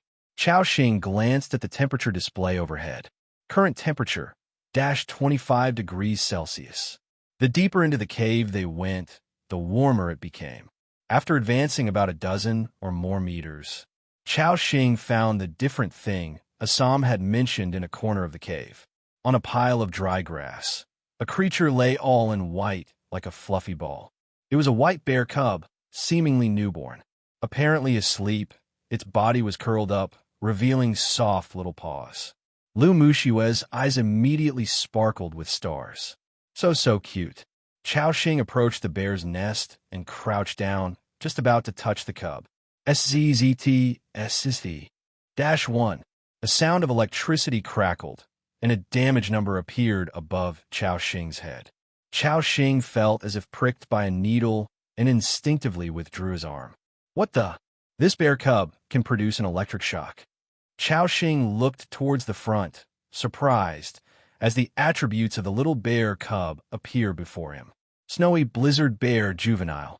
Race, beast. Level, none. Attribute, none. Talent, thunder body, able to manipulate weak power of thunder and lightning.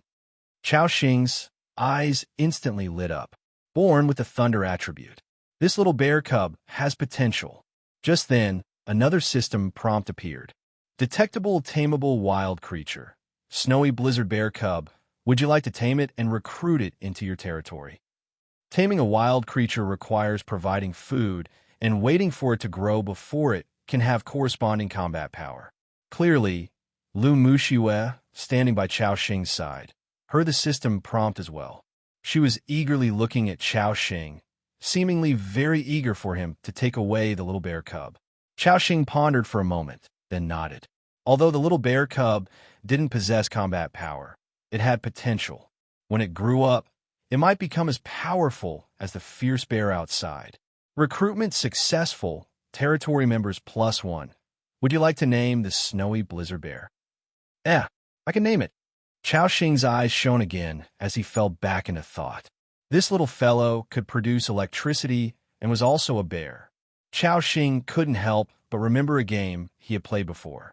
In it, there was a white bear that could wield the power of thunder and lightning and gale winds, having survived the baptism of war and possessing the fighting spirit of Freljord.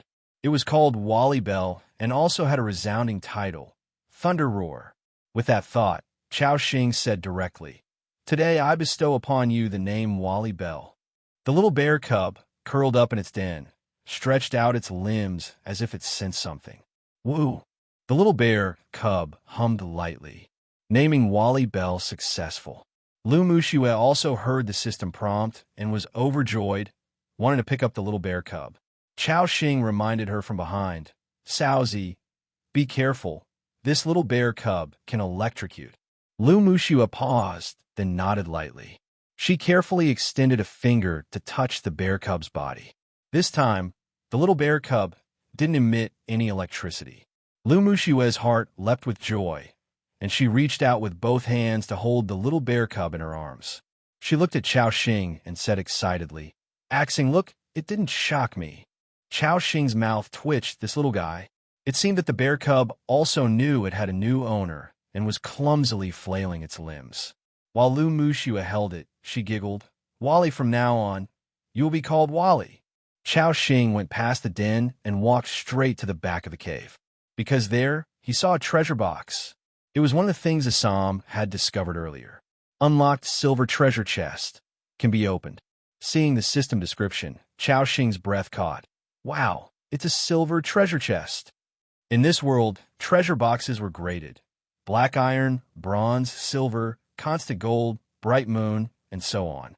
Treasure boxes of different grades had different levels of rarity for the items they contained. It was said that the top-grade Bright Moon treasure box could even contain legendary equipment. As for whether there were even higher-grade treasure boxes, Chao Xing had not encountered any, so he was not sure. But when Chao Xing played games, it took him over 10 days to open his first silver treasure chest. So, for him to find a silver treasure chest early on was incredibly significant. Chao Xing immediately clicked to open it. Silver treasure chest opened successfully. Acquired skill book, GZ Mark Robot. Acquired Black Iron Arm Guards green, *1. Acquired Medical Bag, *5. Acquired Small Resource Pack, *1. Acquired Mithril, *5. Whoa! A skill book, a piece of green equipment, plus medical bags and mithril. Truly worthy of a silver treasure chest. Chao Xing was thrilled, and then he began inspecting the attributes of these items. Although it's not a skill book for my own use, it's still quite good. Chao Xing's face lit up with joy. You see, the Jizimark robot is indeed a divine early game skill for mechanics. It only requires some iron and mechanical power to summon a robust Mark robot that not only has ranged attack capabilities, but also boasts incredible defensive power. It significantly enhances the survival ability of mechanics in the early stages.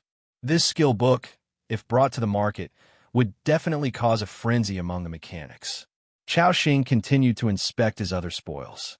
Black Iron Arm Guards green. Quality, fine. Armor, 7-9. Attached effect, Constitution +4.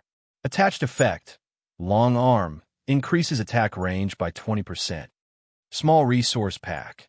Upon opening, you will receive with *100, stone *50, iron *10. Mithril, purple, a precious metal, used for crafting advanced equipment or construction. Having inspected the attributes of these items, Chao Xing nodded in satisfaction. That Black Iron Arm Guard is green equipment, and its attributes are quite good, especially the second effect, which greatly increases my maximum attack range. Awesome. Chao Xing didn't hesitate to equip it, then checked his own attributes. Attributes. Click to expand. Great, great, great. My life force and attack power have both been greatly enhanced. Compared to when I first arrived in this world yesterday, my strength has more than doubled. A joyful expression appeared on Chao Xing's face. Moreover, besides the equipment, he also had a bear gall and bear meat to enhance his attributes.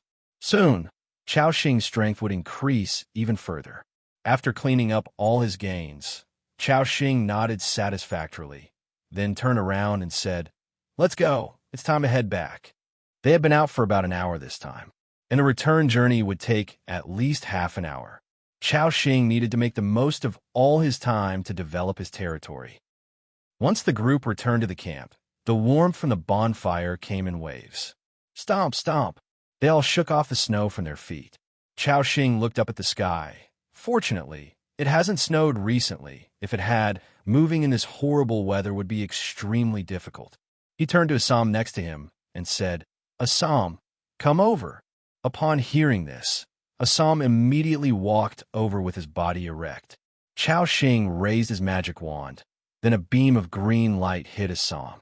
Using the ice healing skill successful, talent, eternal power, activated, this skill has now become permanent. Green +10. +10 numbers appeared above Assam's head. Twice the healing value compared to before. Chao Xing was delighted inside. Just as I thought. The same skill applied to the same target. The lower attributes will be overridden by higher attribute enhancements. Due to the improvement in Chao Xing's spiritual attribute, the effect of the ice healing skill was naturally enhanced. Now, Assam could recover 10 life points per second, and combined with his terrifying defense, he was truly an indestructible force. Then, Chao Xing cast another ice armor skill, adding 8 points of armor to Assam. He didn't overlook his frost wolf either. Swish, swish, swish. A series of green lights shot out. Chao Xing found that with the increase in spiritual power, the number of times he could cast magic also increased. And so far, he had not experienced any dizziness. After topping up Assam and Frost Wolf statuses, Chao Xing said, "Assam, you did very well this time. Your next task is still to continue scouting the 10 kilometers surrounding our camp. Mark all the resource points and monsters, and make sure to return to camp before dark." Upon hearing this, Assam immediately responded respectfully, "As you command, Lord. Your command is my destiny." With that, he mounted Frost Wolf Winter and charged back into the snowy wilderness. Chao Xing then turned to Yailina beside him. "Yailina, your task is to add the effects of Snake Man Tribe Frenzy and scale armor to the newly recruited polar people. Remember to rest when your spiritual power is low. Yaelina extended her hand and nodded. As you command, Lord. Then, Chao Xing opened the resource pack small he had just obtained from the silver treasure chest. Resource pack opened successfully. You received wood *100. You received stone *50. You received iron *10. He glanced at his territory's resources. Food. Bread *45. Snake meat *10. Wolf meat *111. Bear meat *1215. Wood *314. Coal *124. Stone *153. Iron *110. Chao Xing joyfully exclaimed. After setting up the logging field, the rate of obtaining wood has indeed increased a lot. That coal mine has also started mining. The next step is to construct the sewing shop and the processing plant. Chao Xing summoned 4 polar people. He delegated the construction tasks to them. Then, he looked around the camp. There was already a circle of 7 or 8 small houses nearby. In just one day, from an original small bonfire, so many buildings had sprung up, giving him a deep sense of achievement. Lu Muxue asked softly, Axing, is there anything you need me to do? Chao Xing shook his head. Not for now, Saozi. Let's go inside the house to warm up. Lu Muxue nodded. Then the two of them entered the Lord's hut together. Upon entering, Lu Muxue naturally squatted by the stove, stretching out her hands to warm them. Oh, it's so warm. A content smile appeared on the woman's face. In such icy and snowy conditions, warming oneself by a cozy hearth indeed felt blissful. A few minutes later, perhaps due to being too close to the stove, Lu Muxue's forehead began to sweat. She took off the wolfskin coat she was wearing, revealing her curvaceous figure once again. Then, she squatted down next to the stove to warm up. In this position, Lu Muxue's striking figure was perfectly displayed, especially now, as Chao Xing was sitting on the bed. From this angle, he could fully appreciate her alluring body curves.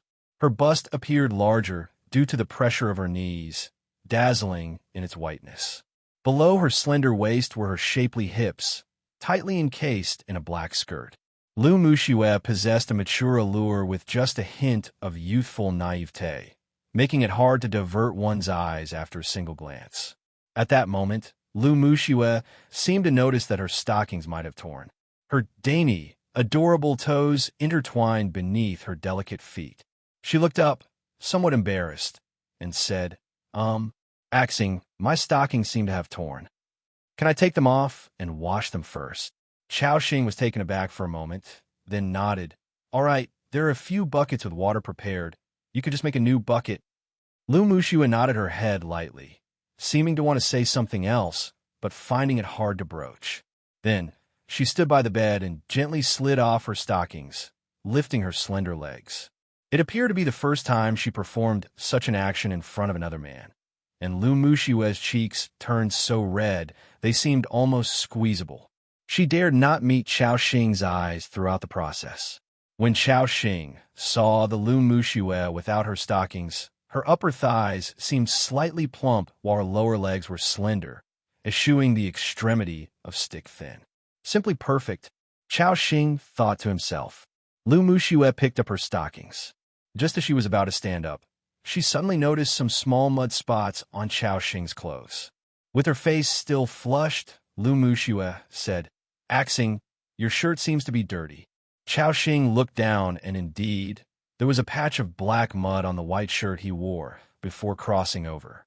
Thinking about it, it must have come from when he was lying on the ground using Barrett. Instinctively, Lu Muxue said, Why don't you take it off, and I'll wash it for you?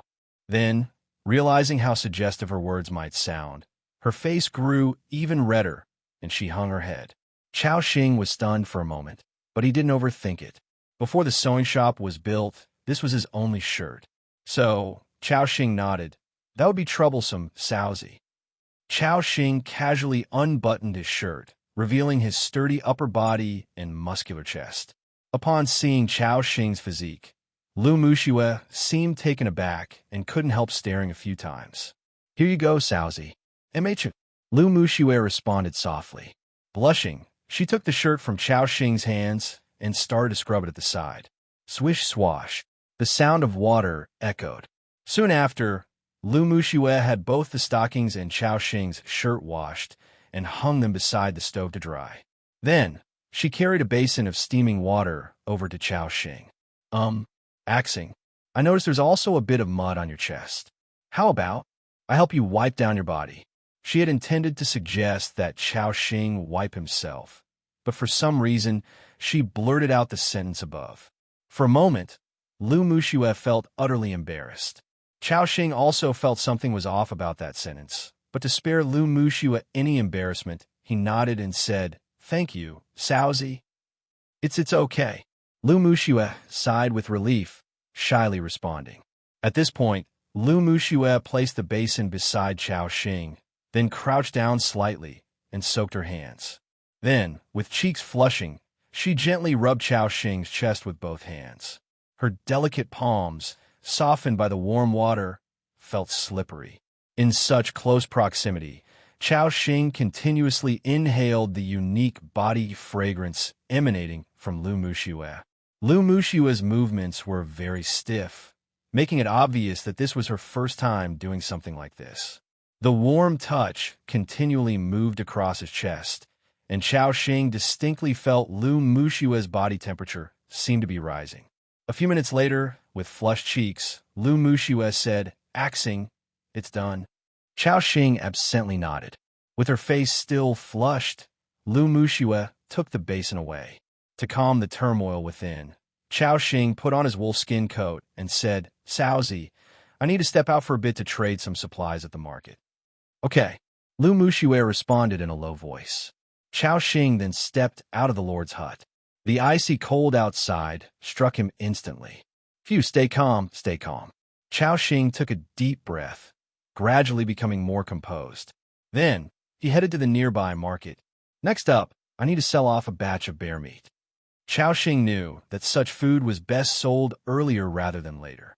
In a few days, when food was no longer a concern for everybody, the bear meat he possessed wouldn't fetch a high price. So, Chao Xing opened the World Channel.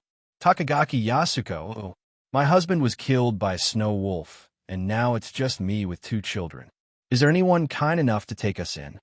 Yin Xiaotao, "Madam from Japan, what's your location? I'll come to rescue you immediately. I don't mean anything else. I just can't stand to see people suffer." Alvarez, "Damn, these recruited polar people need to eat too? Our own family doesn't have enough food. Where am I supposed to get food to give them?" Abdul, "God, I haven't fed these polar people for a day now, and they're not working either, just sitting outside the house. I feel like they're starting to give me weird looks." Salman Khan, "My territory seems to be near an ice river. It looks like the Ganges River back home." Compared to yesterday, more and more people were understanding how to play the game. They all began building lords' huts and recruiting polar people to work. But these polar people needed to eat, and thus, most survivors were troubled by the lack of food. At the current stage, the market could only facilitate trading supplies with survivors in one's own region. Thus, Chao Xing accessed the regional channel.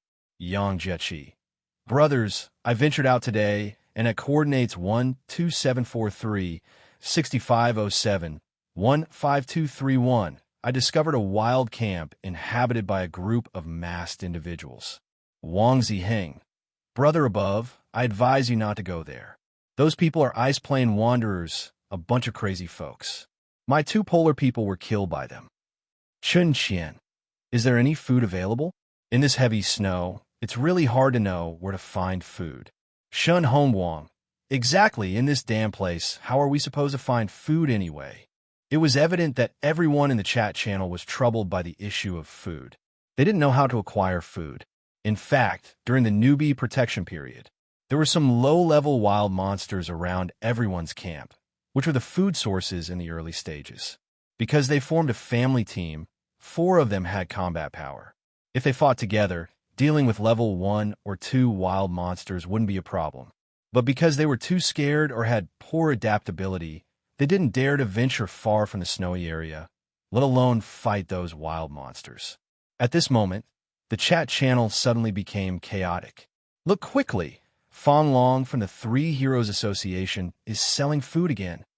100 g of beast meat, exchange for 100 pieces of wood or 50 pieces of stone. Priority to weapons and equipment. Anyone with extra materials, hurry in exchange. Geez, that's too expensive. All my resources combined aren't even that much.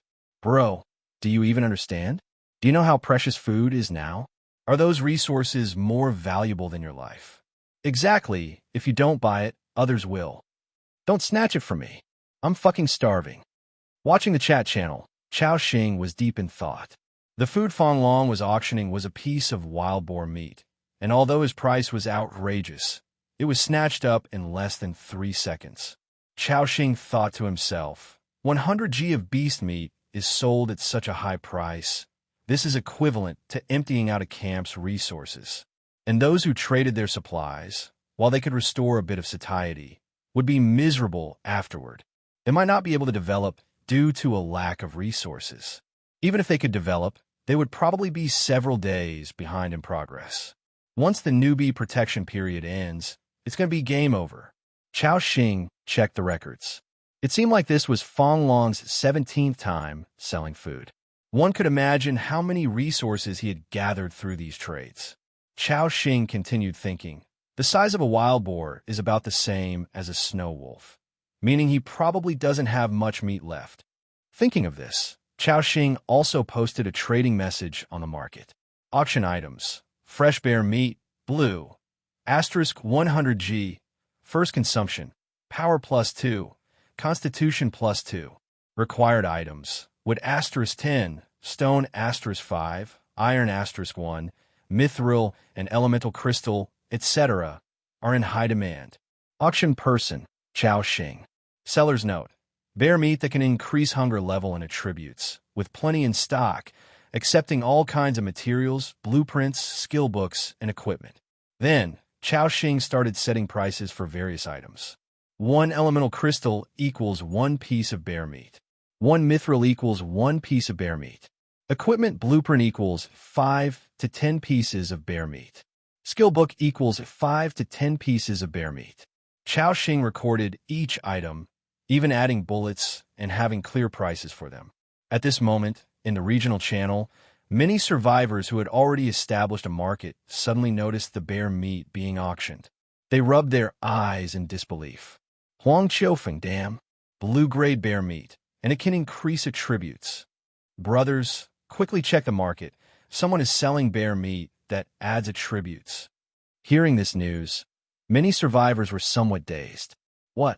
Meat that adds attributes. Why have I never seen such a thing? They opened the market immediately and were shocked by the auction information on it. Oh my heavens! It's real. This price is also so cheap. 10 pieces of wood can exchange for 100 g of bear meat.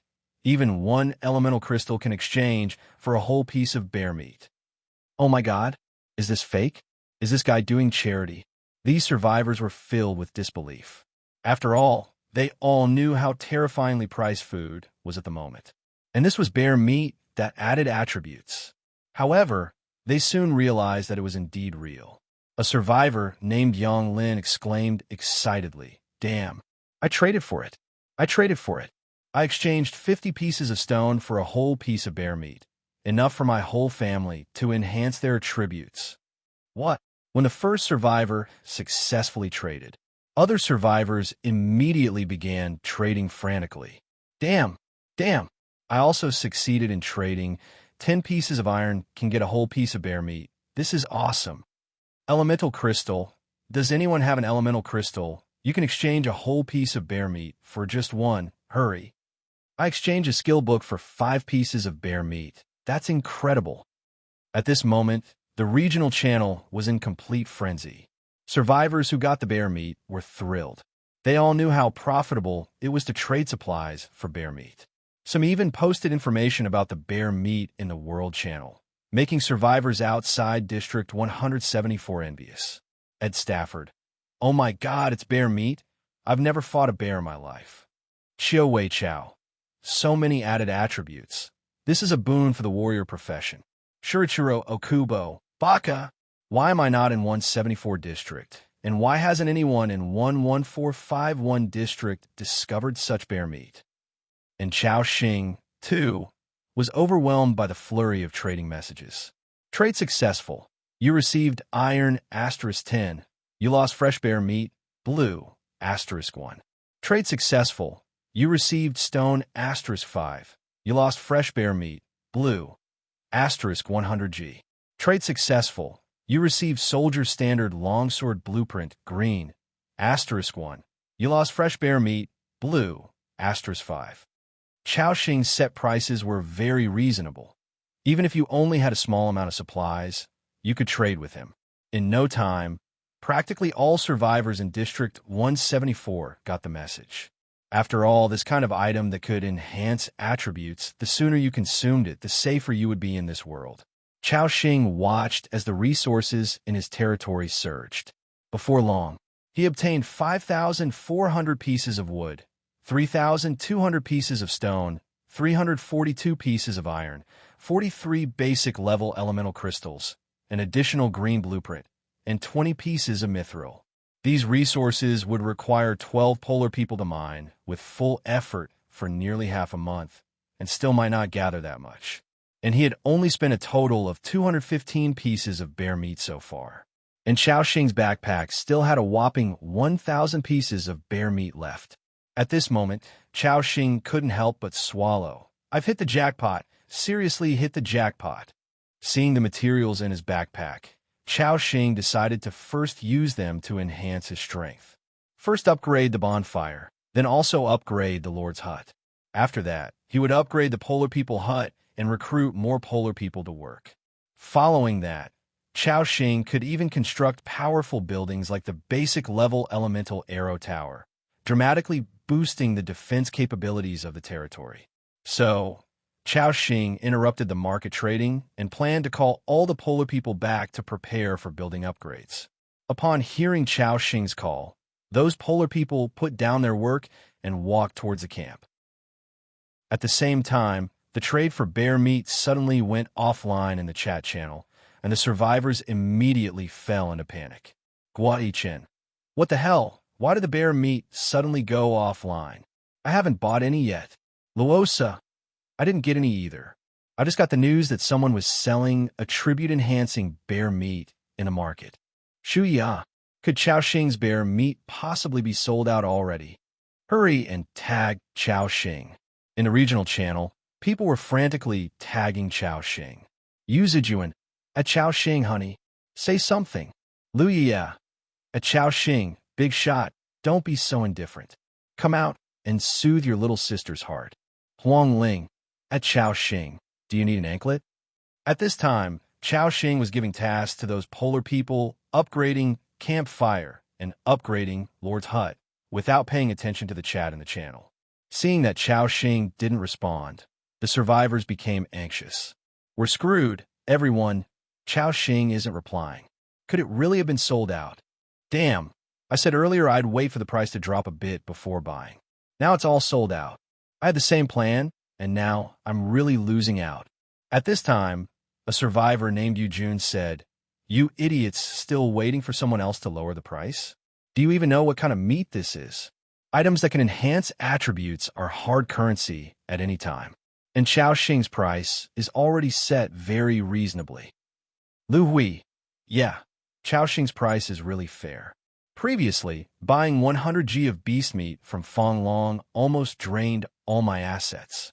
Huang Shihong. Exactly, Fong Long's price is so steep, buying once is like losing everything you own. Just then, a cold voice appeared in the regional channel. Fong Long.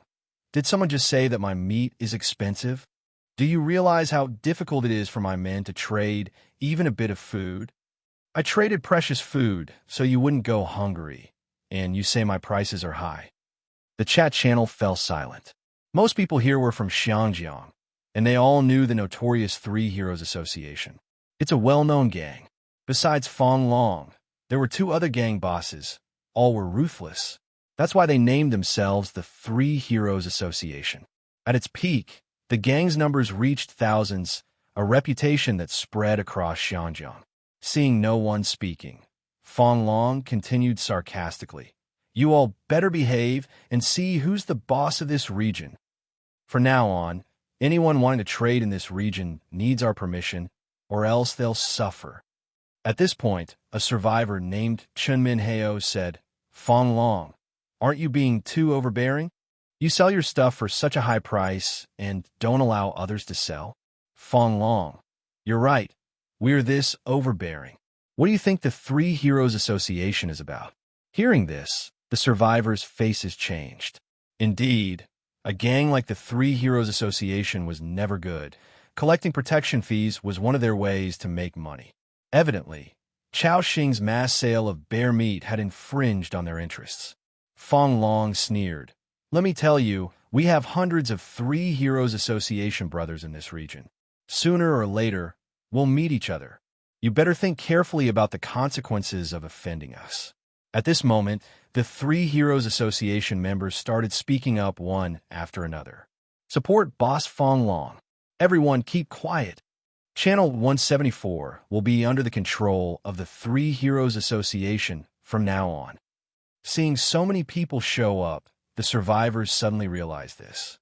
They're now in the same region as the Three Heroes Association. As they gradually expand outward, they will inevitably meet at some point.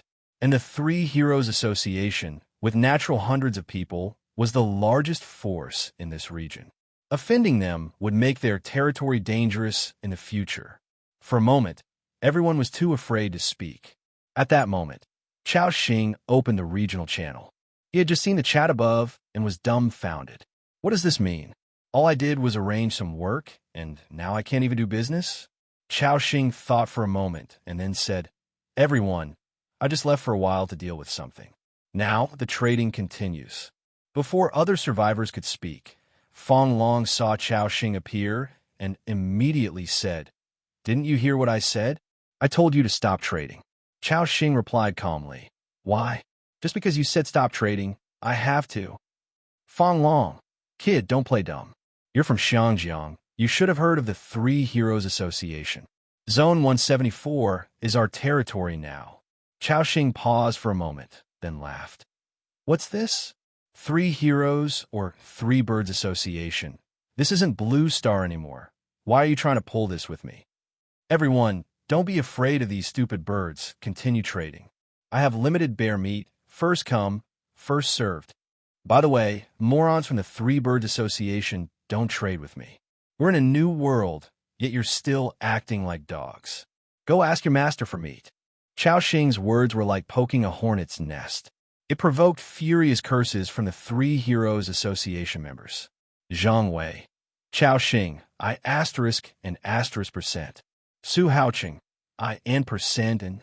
Chao Xing laughed as he waited for them to finish cursing, then chuckled. Is that all?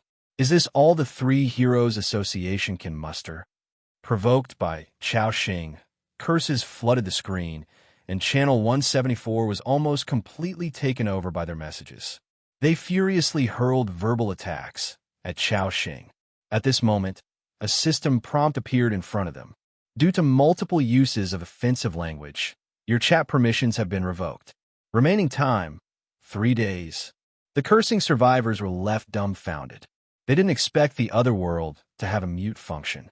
In an instant, a large number of Three Heroes Association survivors were muted, and the entire chat channel gradually quietened down. Chao Xing continued to provoke them, causing more Three Heroes Association survivors to be muted. Seeing the escalating situation, Fong Long stepped in and said, Everyone, stop talking. Don't fall for this kid's tricks. Though Fong Long told them to stop, over 200 people had already been muted for 3 days by the system in that wave. This was quite a blow to the Three Heroes Association's prestige. Fong Long, in a chilling tone, said, Kid, your name is Chao Xing, right? I'll remember you. I hope you don't regret this later. But Chao Xing was completely unfazed by his threat and laughed. You remember me? Great, because I've remembered all of you too. The names and ID numbers of those who curse me have all been noted down. From now on, don't think you could trade anything with me. Chao Xing completely ignored Fong Long's threat and continued listing his items. and seeing Fong Long fall silent, the survivors began rushing again. Everyone, hurry up. Chao Xing said the bear meat is limited this time. If you're late, it'll be gone. Damn, this time I'm definitely getting some. Charge! The chat channel was filled with excitement, and the messages from the Three Heroes Association were soon buried by the massive amount of survivor messages. Chao Xing received a barrage of trade notifications once again.